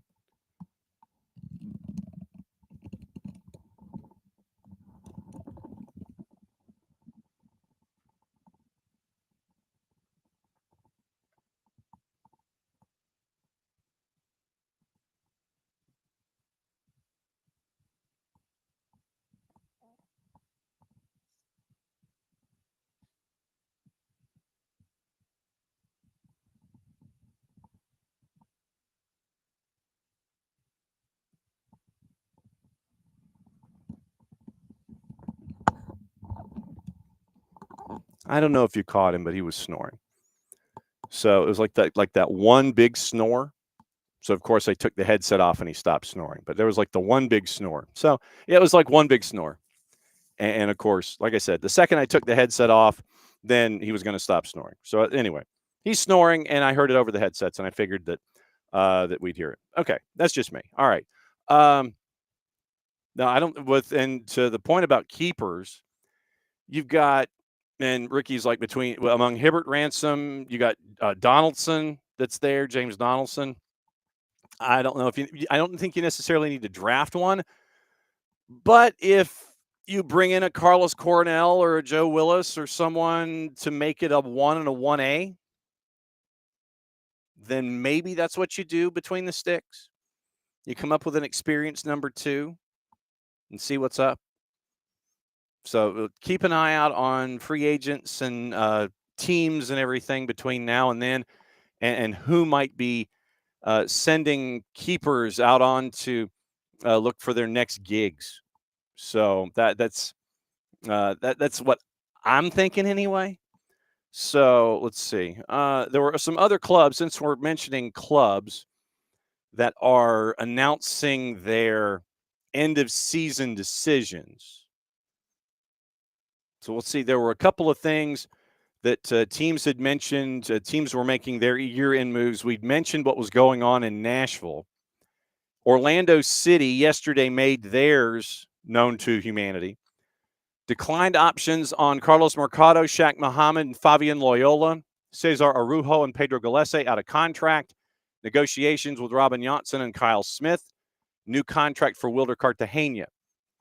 And so Orlando City has only 5 players leaving, but you've got to figure out what you're doing with Gillespie. Robin Johnson's in talks about a new deal after the contract was declined. There goes snoring again. Luis Muriel, you got to keep an eye on him. Keep an eye on Alex Freeman. You could open up DP slots with those additions, and you wonder what Orlando City is going to be doing. So Orlando City has a couple of interesting declines, a couple of interesting out of contracts. Gillespie, I forgot to mention Gillespie, but Gillespie is going to want to get paid. What did Pedro Gillespie make last year in the last year of his contract? No, that's not what I'm looking for. Stop it. All right, so last season, Pedro Gillespie, as an idea, Pedro Gillespie made $1,250,000, $1.25 million. He's not going to make that with his next deal. Wasn't going to make it in Orlando, and he's not going to make it with his next deal. So you're looking at Coronel and Willis in the neighborhood of 600 to 650. Pedro Gillespie twice that. Sean Johnson's on the market. So you try and find someone that you're going to go 1 and 1A with Jaden Hibbert to challenge him for one more season. That, to me, would be the interesting aspect of all of this. Who would be that 1A? Or are you just going to let Jaden ride? And you have Donaldson, and you've got just that list that Atlanta United has. John O'Ransom, Jaden Hibbert, James Donaldson, and you've still got some in the academy that are working their way up as well in the 15s and 16s. What do you do with Atlanta United? Do you roll the dice and just let it be Jaden's and come up with an experienced backup? Or you just let it ride and have it be John O'Ransom, James Donaldson, Jaden Hibbert, and the rest? That would be the big question for me anyway when it comes to the keeper situation and Atlanta United. So you're probably going to be drafting at the number 2. I assume that you're going to think that individual is either going to be on your bench or is going to be someone, Michael Miles Robinson. Do you have that kind of an impact player in the super draft? That's the big question. Is that individual going to be what you're staring at the number 2 in the super draft? Okay, so we got into CONCACAF Thunderdome. And so, yes, at 11 o'clock, I will keep an eye on Fanatis, and I will look at if it's on Fanatis or if it's on Fubo, because Fubo, actually, tell you what, let me do this. Show me soccer. So let's do that. So the beauty of this cable system is you can talk into your remote, and it will sit there and go, U17 World Cup Austria and England is going on right now. That one is on FS2. You got the Deutsche Pokal. It is not showing up on anything. Okay, upcoming matches. It is, looks like it's on Shumo. So it's on Shumho Play and 4087. What is 4087? All right, so they hit the guide. 4087. What is that? Unbeaten. I've never heard of the Unbeaten channel ever. So on something called Unbeaten and on Shumho Play, if you have cable, that's where it's going to be. But I will check Fanatis in 22 minutes and see if it's going to be there as well. All right. Europe. We needed to get into Europe before the end of the day because we have a breakdown there in the World Cup. You've got 3, 6, 9, 10 matches, all at 2:45, last day of qualification. And we'll get into the positions and what to stare at when it comes to qualifying for the cup that the world is chasing after next year. So looking at Europe, let me get the grid out first. You got the results and the standings. Okay, so standings, Europe. After what happened yesterday, we talked about it a little bit England might right now be the best team in Europe, but does that translate into a title? You're going to be at the top. Germany and Slovakia right now, they are through in Group A, 15 points, 12 points. Northern Ireland finished with 9 after losing 3 of 4 in one stretch. Group B, Switzerland, Kosovo, they're the 1 and the 2. We just don't know the order yet. And they're playing each other in Group B. Switzerland at 13 points. They're unbeaten in 5. Kosovo, after losing their first one, is unbeaten in their last 4. They've at 10 points. So Kosovo, really, they would need a win against Switzerland and to turn over a massive goal difference. So in reality, get 45 to 60 minutes out of your starters and let dudes play and figure out what happens there. Switzerland is plus 11 in goal difference compared to Kosovo right now. So even if Kosovo wins, you're not going to close that goal difference of 11 unless Switzerland just falls down on their face. Not anticipating that. Slovenia plays Sweden also for the 3 and the 4 slot in Group B. Group C, Denmark and Scotland. This is the game to watch. Denmark and Scotland right now. Denmark in Group C at 11 points. Scotland is at 10. Greece and Belarus, thanks for dropping by. Greece and Belarus are playing each other in Group C. Denmark right now, 11 points. Scotland is at 10. It's going to be at Hampden Park. The anthem is going to be amazing. So find that match. Watch that one. Group D complete. France and Ukraine. Iceland goes home with 7 points. Azerbaijan got 1 point, so 1 point in a draw. Spain, Turkey, Georgia, and Bulgaria in Group E. Spain, once again, up by 3 points over Turkey, 15 points to 12. Turkey, if they won, that's great on you, but you still would have to make up 14 goals in goal difference. That's not going to happen. Georgia at 1-0-4 is at 3 points. They play Bulgaria, who has not won, and they've only scored 1 goal in the entire tournament. Group F is done. Portugal and Ireland, 13 points and 10. Group G is done. It is Netherlands and Poland. Finland lost 3 of 4 to wrap up at 10 points.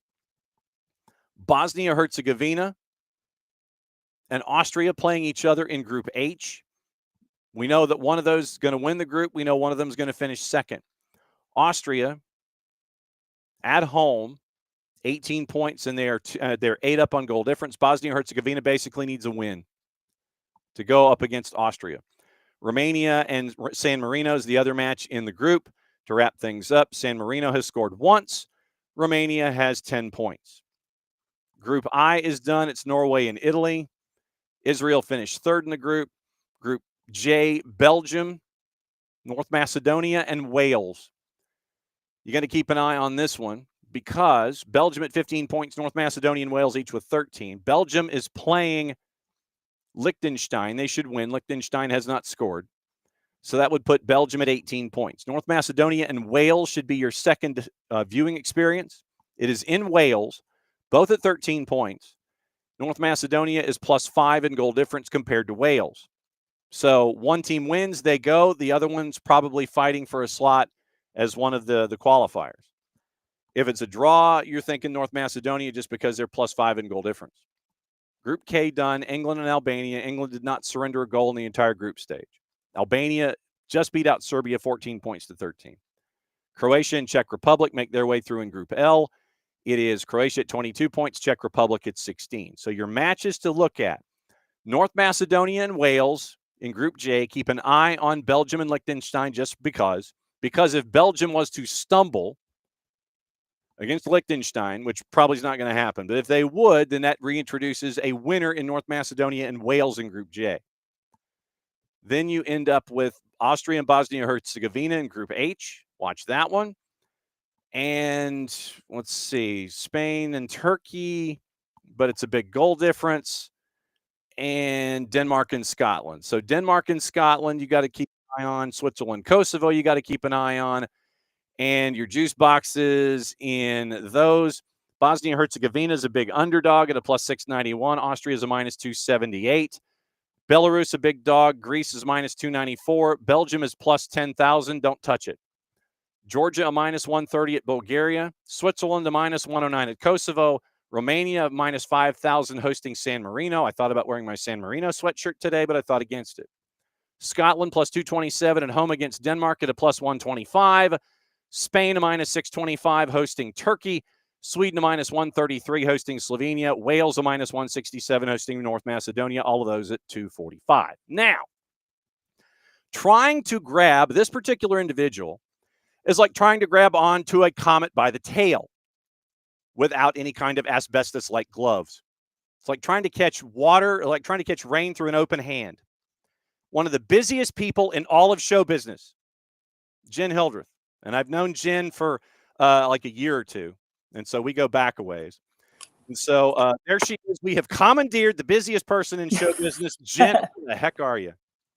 I'm great. How are you, John? And by the way, I was just in here like looking in the Instagram, and all of a sudden I'm like, oh wait, oh he's going into the intro. Put it down. Get ready. Okay. Well, no, you could have still been scrolling on your IG or the gram or the Insta, or whatever the kids call it these days. I don't know. I don't know. Is there anything going on in the Insta that we need to know about? Well, John, it is Tough Mother Tuesday. All right. So since the release of my book, thank you for this intro, because I need to talk about this one author to another. Go ahead.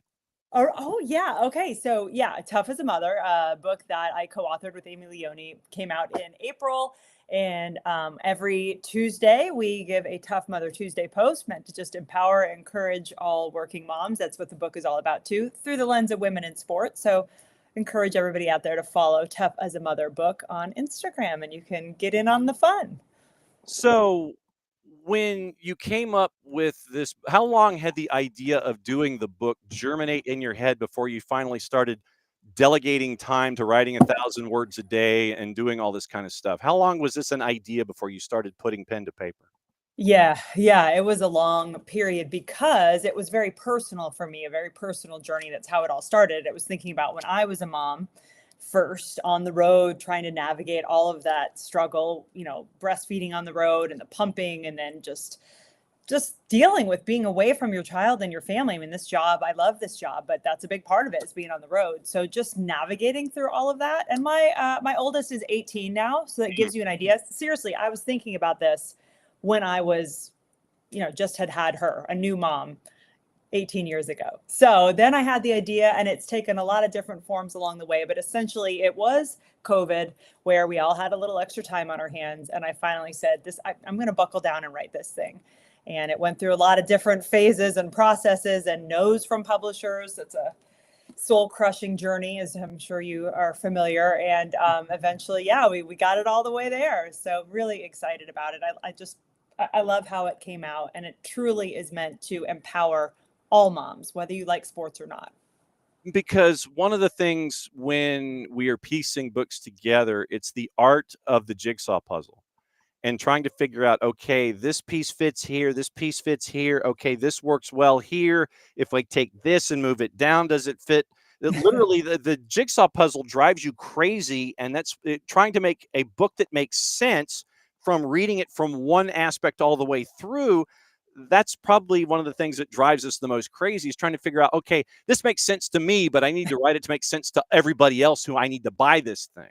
Exactly. Yeah. No, I mean, I am eternally grateful for Amy Leone, is my co-author on this book. She's the SVP of Talent Relations at Fox Sports, and she and I just happened to cross paths, somewhere along this crazy journey of working motherhood. And we both brought our ideas together, and we balanced stuff off of one another. So we were really good judges for one another and helping with that. And then, you get the editor toward the end of the process, but pretty much it's still us driving the ship and what we want and our vision. So, because you have this great vision, this great idea, right? And then it's just a matter of, as you said, breaking it down in such a way that it translates to those who are reading it. And ours, we wanted to be really accessible to moms who don't have a lot of time. So it's broken down into small parts where each woman in sports, and there are close to 40, have their own chapter. They write in their own words, and you can pick it up and put it down in 15 minutes, So that was kind of how we settled on how this thing would go and what we wanted it to look like. Does it help dads out as much as it does moms?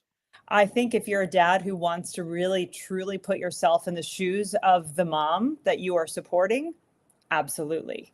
Because sometimes it helps to hear it from someone else's voice than even just your own partner, right? So you get that sense of what they're going through. And dads do it. I in no way. We have some men in the book too who talk about it and share their side of the stories, because I think it is really important for men to read this, and it's important to support those men who are dads and working dads and a part of this family structure too. So yeah. I mean, I had to ask. I mean, it's one of those things where you know that you're hitting an audience, that primary audience, but then there are those secondary audiences that you think if they want to take that step and invest and take the time to read, it will help them out. They may not know it at the time, but if you sit there and it's like, here, read this book, and you're sitting there going, man, why do I want to read this? But no, it's like, if you read this genuinely, you can honestly understand where the other person's coming from. It's almost like defensive driving in a way. Well, I mean, that's literally, it's like, a lot of folks will consider, say, going to therapy as defensive driving for everybody else. And so I think if you read books from the opposite perspective, I think it's just as effective defensive driving to understand where that other person's coming from. Where if it's like, look, okay, instead of sitting there and running all those stereotypes through your head, it's like, no, they're coming at it from this place. Understand that, and then you can have an informed response in kind, if that makes any sense. Yeah, totally. It's real, it's raw too. This is in no way a rah look at me. It's a, hey, look, we struggled too. We all are struggling with this and sharing it. And I think that's where people really connect to it. And the thing, like I keep telling my husband, who one day I will get to read the book. still working on that. He's great, but yeah, he has not picked it up yet. But I would tell people, like, okay, here's who you need to read. You need to read Mary Carrillo's chapter because you love tennis. Mm-hmm. So that's your connection point. Read what Mary has to say about being a mom. And then, you can pick it up and see if you want to learn some more along the way. How hard was it to grab 40 and keep it to 40? Yeah, it was tough. And it's not quite 40, but the way it all wound up, and, we're all busy. That's kind of like what comes with the territory. So yeah, it was years of doing these interviews, because I had some that I had done as early as probably 2020. And then we had to refresh and come back to them again. And then we had others, I call Amy my queen of connections. She knows everybody. She's one of those people, and she's wonderful, and people really connect with her. And so trying to track down people like Andrea Kramer, Alex Morgan, Dara Torres. I mean, there are some big name people in this book. And then there's also people you probably never heard of, CEOs or people behind the scenes. And we wanted to try to get a really wide range. So that was, as we were putting all the people together, it was like, are we diverse enough? Are we touching enough different stories and perspectives? Because we want everyone to feel represented. And I know we've gotten off on this great big tangent on the book. So thank you for letting me talk about it a little bit. It is still a passion project of mine for sure. No, but that's the thing. It's like, as a fellow author, and this being your first one, I feel it's important to sit there and, for folks that A, may not know about it, but B, at the same time, when it comes to understanding the creative process of piecing something like this together.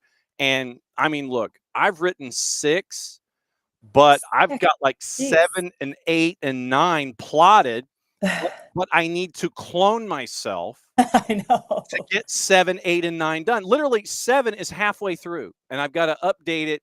But it's like, okay, when am I going to have time to do that? And that's the biggest stumbling block in all of this stuff. I know. I mean, I truly remember I'd get up an hour earlier. I'd stay up an hour later. Like, I would just carve time out, because it started during COVID, but it finished well after. I mean, it was just published this year.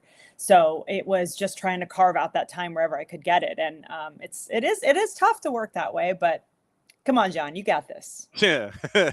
And then turning them into documentaries and full-blown projects that go 3-dimensionally sideways. Absolutely. All right. So then, now that you've written your first one, what's your next one? I'm in no way prepared to think about that just yet. I'm still in the throes of the promotion of this one, which, like, I thought when you got that publishing date, it was like, yay, finish line. Instead, it's like, oh, guess what? You're just starting another lap of, now you got to let everybody know it's out there. So yeah, I don't know.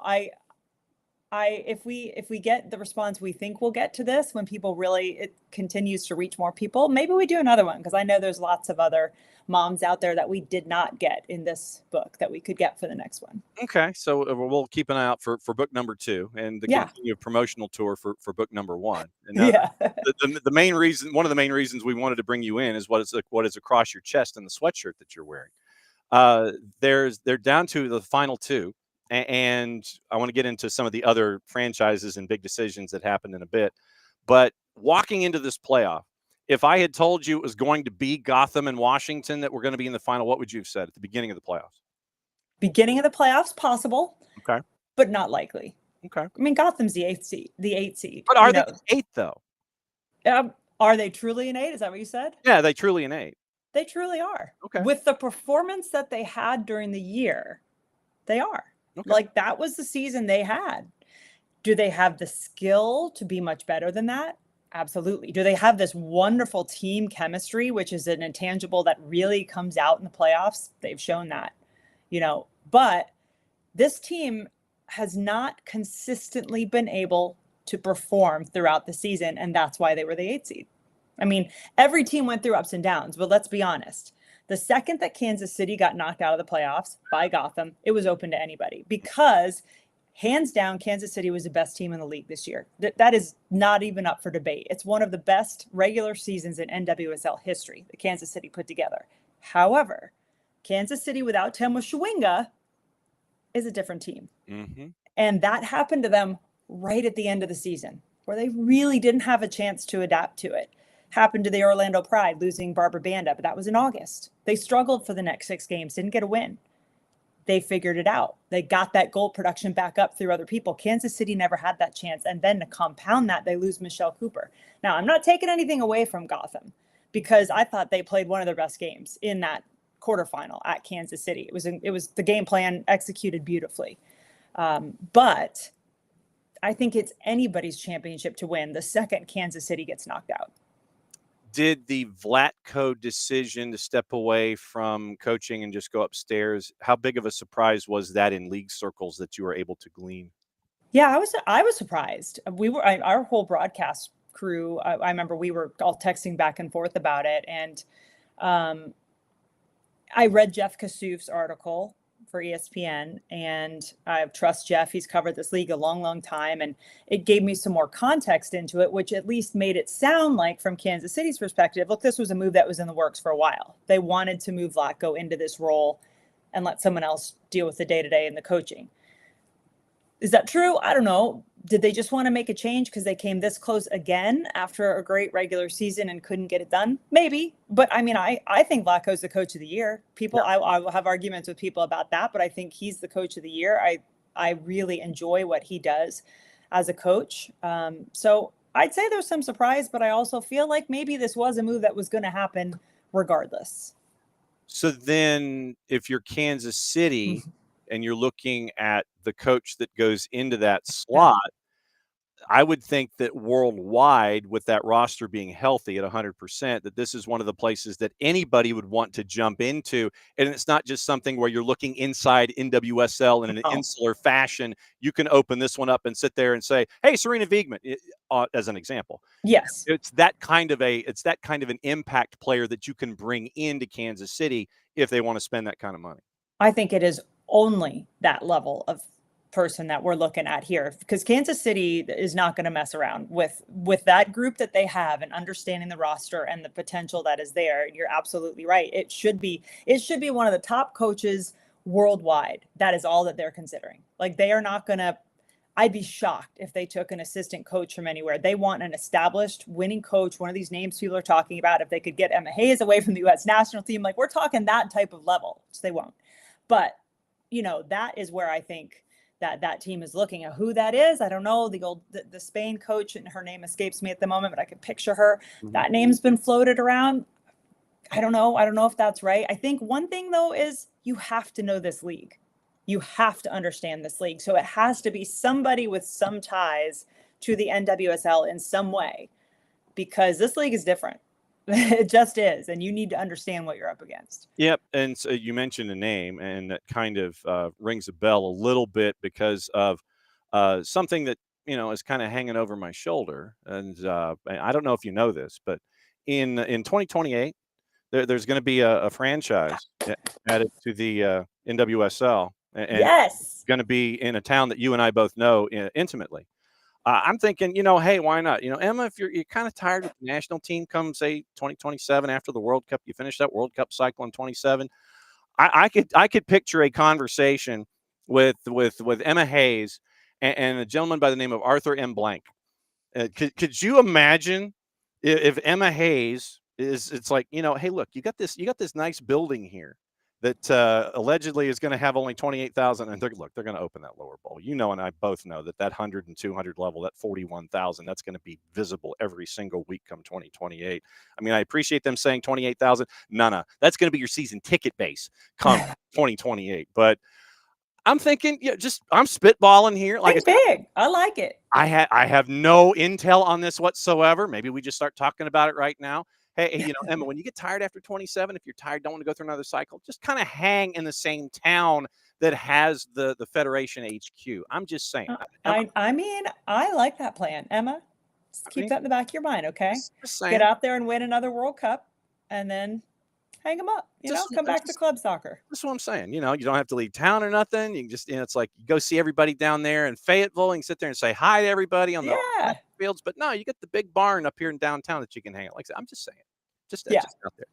Yeah. This weekend, when it comes to the title game, what are you looking at with the 8th seed in Washington? And I will have a Trinity Rodman follow-up question after this. But when you see this matchup, what sticks in your head? What are the keys to victory? If you and I are in the booth and we run that tombstone down low, keys to victory, what are the keys for you? I truly think that the team that is willing to put a little more into their attack will, in the end, and when they do it, can they do it at the right time? Yeah. And can it pay off? Both of these teams are very sound defensively. However, Washington has definitely had to make some more adjustments here as of late. Gabby Carl being out, that's a big loss for them. Tara McKeown, maybe not at quite 100%. She's leader of that back line. So I think Gotham has proven they are very sound defensively. That center back pairing of Jess Carter and Emily Sonnet, I mean, best in the league, those two. So they're going to hold it down defensively. Gotham has been doing that. I mean, if you look at Gotham's numbers, and I mean, obviously I have an intimate look at their last 3 games. Actually, I've called the last 3 of them. They have less XG. They have fewer shots. They are fewer touches in the opposition box. Pretty much every attacking category, less than, except the one that counts in the end, which is they find a way to get goals. They had 1 shot on goal, 1 in that semifinal at Orlando. And it was a free kick that bounced in. Yeah. So things going right, they're figuring out. But anyway, so what I want to see, what I always want to see in a game, and I think it's going to be low scoring. I mean, I called these two in the regular season. It was 0-0. Neither of them really gambled. They were smart. They were conservative. They knew each other. Is somebody going to gamble and pick the right time to do so? And are they going to be able to execute it? That's what I'm looking for. I think it is going to be very low scoring. I think we're talking 1-0. If it goes into extra time, and so if it stays regulation or extra time, I don't see how you bet against Gotham. I just don't. I can't anymore. Even though Washington is the favorite. They had the better season. They deserve the 2nd seed that they have. If I look at their team player for player, both of these teams have tremendous rosters. But I look at that Washington team, and I think especially firepower-wise, they've delivered more often. Okay, so that gives me encouragement. Now, Gotham, though, what they've done the last 2, you cannot bet against this team. You just can't. They dare you to. Underdog my ass, as Jaden Shaw would say. Right? Okay. I can actually say it. Well, hopefully. Yes, you can. No. Look, we get the E rating all the time. Okay. So there's stories. But look, if this goes to a shootout, then I think you got to go Washington, because Aubrey Kingsbury in a shootout is the queen. Aubrey Kingsbury, the queen. It's been incredible. She has saved 5 of the last 6 penalties she has faced in a shootout. And that includes the semifinal last year, where Gotham had one of the worst shootout performances ever against Washington, and they lost 3-0 in the shootout. So anyway, there you go. I don't know if I gave you, is it picking the moments? Is it finding Trinity Rodman? If she plays, how much does she play? Can Esther get more involved for Gotham? Because she was pretty much non-existent in that semifinal, and she'd missed the previous 3 games. She's 2nd in the Golden Boot. They have to get her touches. They didn't do that in that semifinal. So I think finding those moments, and there's not going to be many of them, but can they find them? Can they execute? That's going to be the difference in this match. Is the league at a financial crossroads, considering what Trinity Rodman might be demanding or asking for when it comes to salary figures? Where is the NWSL right now? Well, we're a league that has a salary cap. I mean, and that is part of what makes this league the most competitive league in the world, is because you get an 8 seed that comes into the playoffs and can compete and knock off the 1 seed and be just as competitive and good. I mean, the salary cap is both what strengthens this league, and it's also, it's difficult. It's going to hold you back when big players like Trinity Rodman, and it's not so much that she's going to demand this from Washington. It's that she's going to say, look, this is what I'm getting offered from here. Can you match it? Yeah. Like, what are you going to do? And, you know, do they pony up somehow, scrape together ways, get creative, Messi-esque Miami? Yes. You know, like, is there a way to do that? Well, if there is, you're going to see it happen, because Trinity Rodman right now is the most important player for this league. And what happens with her is big. You know, I think the league's going to be great and strong regardless, but they really, really need to keep Trinity Rodman here. And can they find a way to do it? If anybody can do it, it's probably Michelle Kang. I'm thinking an NIL kind of a deal. I'm glad you opened that door. You come up with an NIL kind of a deal when it comes to seeing Trinity Rodman selling, you know, whatever insert product here. And I could see, I think that's the door that you open. You turn it one of those 3-dimensional kind of deals where it's salary plus endorsement under the league umbrella, and then everything fits. And then what you do is you send that kind of a notice to all the other players worldwide. Hey, we're doing this with this player. We can do this with you as well. It gives the opportunity for folks either A, to come in for the first time, B, to come back, or C, stay. I think that's the key to this whole thing. Yeah, absolutely. I think so too. And I sure hope we do get a chance to keep seeing Trinity play. And I hope she plays a lot this weekend. They teased that, didn't they, with her coming on in stoppage time with the pink hair last week. So we'll see. Okay, so if you would please cut the promo with everything going on in the Jenn Hildreth universe, and let us know what's going on with you these days. Author, stud, broadcaster, the whole thing. What's going on? You know what's going on right now? A break. Yay. I am so excited. Okay, so I just had the semifinal in Orlando. I bet you can guess where I snuck off to for like half a day. The Orlando airport, going from people mover to people mover, trying to pick out a plane when you can get out of town. Yeah, that too. But I got a little Disney time in there. So, I mean, I'm just so excited to have some downtime with family, obviously keeping an eye on NCAA because I have College Cup. That actually is my next event, is Women's College Cup. And that's the first weekend in December back in Kansas City. And it was already, my partner, Leanne Sanderson, called it the coldest she has ever been when we were there for that quarterfinal. And I'm already terrified of what it's going to be like for the College Cup. But anyway, so I'm keeping half an eye on College Cup. Obviously still talking a lot about book promotion and trying to figure out where we're going, what we're doing next with that. And then just hanging with my family and enjoying some time. And then basketball for me kicks in also mid-December. Yes, and we actually had Kacey White comes in. Yeah, that lead off on Tuesdays, and so we got her to talk about brackets. And so as we get closer to College Cup, obviously you know where the key is under the mat. You know where the garage door opener is. You know you can crash at any time. But leading into College Cup, we'd like to have you come back and talk about things before and after, and do all the things. And look, pretty much come in whenever you want. You know what? Like, can we double guess? Can Kacey and I both come? Kacey's going to be there too. She's going to be there for the semifinals. Yeah, absolutely. So Kacey D traditionally comes in 9:15 on Tuesdays. That's her slot to talk about anything and everything. It's NWSL, college, whatever. Literally, we went through the brackets on the men's side and the women's side. We blew that up this morning. So the answer to that is yes, in a run-on sentence form. So come on in. We'll figure out a time. If KCD can push things back, if Owen doesn't want to go out for a walk or can stay inside because it's too cold and not want TREATs, then certainly, absolutely, stay. Or maybe, you know what, John, like maybe we could even do it together, depending where Kacey and I are and what our schedule looks like. We'll have to talk about that. We'll plan. Either way, yes, we'll for sure have some College Cup conversation as we get there. Okay, so go by the book. Not you, but everybody else paying attention. Go by, there it is, shiny. Now, how do I get an autographed copy of this? You know, you just have to send me your address, John. We can work that out. I got you. Sweet. But Amazon for everybody else. And if you want a signed copy too, just reach out to me on Instagram. We'll figure it out.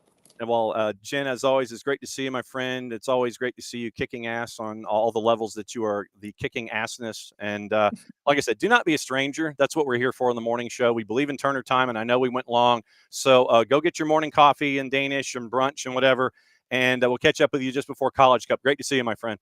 Great to see you too. Always appreciate being on. All right, there goes Jenn Hildreth, everybody. And Jenn survived the morning show. She literally survived the morning show. And yeah, Jenn and I go back a year or two when it comes to, I mean, we've covered high school sports together in the state of Georgia. We've been around anything and everything. But yes, so before College Cup, it's going to be Jenn and Kacey D, and it's just going to be a 2-on-1 odd man rush, and they're just going to overpower the entire segment, as well they should. So as always, great to catch up with Jenn. I have to text Jenn my address so I can get a copy of the book autographed, and we can have it here in the studio and show it off and all of the things. That's how this works. Okay, so I'm trying to see if there's anything else that we. BR Football. It was noticed BR Football on the 280 character app, which is now back up and running. TNT is going to get their first ever World Sevens in North America. Thank you, Ricky. Friday, December 5 to December 7. 8 leading teams in the women's game facing off in a 3-day 7v7 tournament, Fort Lauderdale. TNT, True, and Max. It is going to be, let's see. So it's Tigres, Toronto, Kansas City. Was it Flamingo? Club America, Deportivo Cali, and Club Nacional, and the San Diego Wave. So there you go. That's going to be fun. If we weren't doing high school football and things like that this time of year, Grupo A and Grupo B, Fort Lauderdale, December 5 through 7, 2025. All right. So, that's right. I was supposed to watch Fanatis now that we're 11 o'clock. Hang on. Fanatis, fntz.co/soccer down here. Let's see. Time to log in. And let's see. What do we have live? So if it's Fanatis, it is not on Fanatis unless it's on BN. And BN has paddle tennis. It's not on Goal, so it's not on Fanatis. It might be on Fubo. Well, actually, no. Didn't we say it was on some weird-sounding channel that we've never been knowing before? Show me soccer. So hang on. Was the Unbeaten or whatever it was? So Austria and England going on right now. FIFA World Cup. Unbeaten. Let me go to Shumho Play, and we'll see if we can. I'm going to go to Shumho because I know what Shumho is on my cable system. I've never heard of Unbeaten before in my entire life. I have no clue what Unbeaten is. See, well, and it's someone called Calgary and see if we can use Flame. Jarrett had the idea of doing Athena, to where you have the Atlanta Apollos and you have the Athena. You have Athena. So you look at Athena and you do something like that. So that's, so I'm thinking Athena. That'd be epic. You go Apollo, Athena. So, all right. So Shumo Play is loading. We'll see if it's there, and we will load that up. So, yes, David, that might have kind of lived here a few years. So we get Emma Hayes to stay. Just thinking right now. Just Emma Hayes, NWSL ATL. See, I'm left-handed. I've got to go like this, but I can't.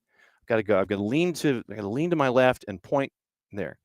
So Emma Hayes, we're starting it right now. Emma Hayes, NWSL ATL, right there.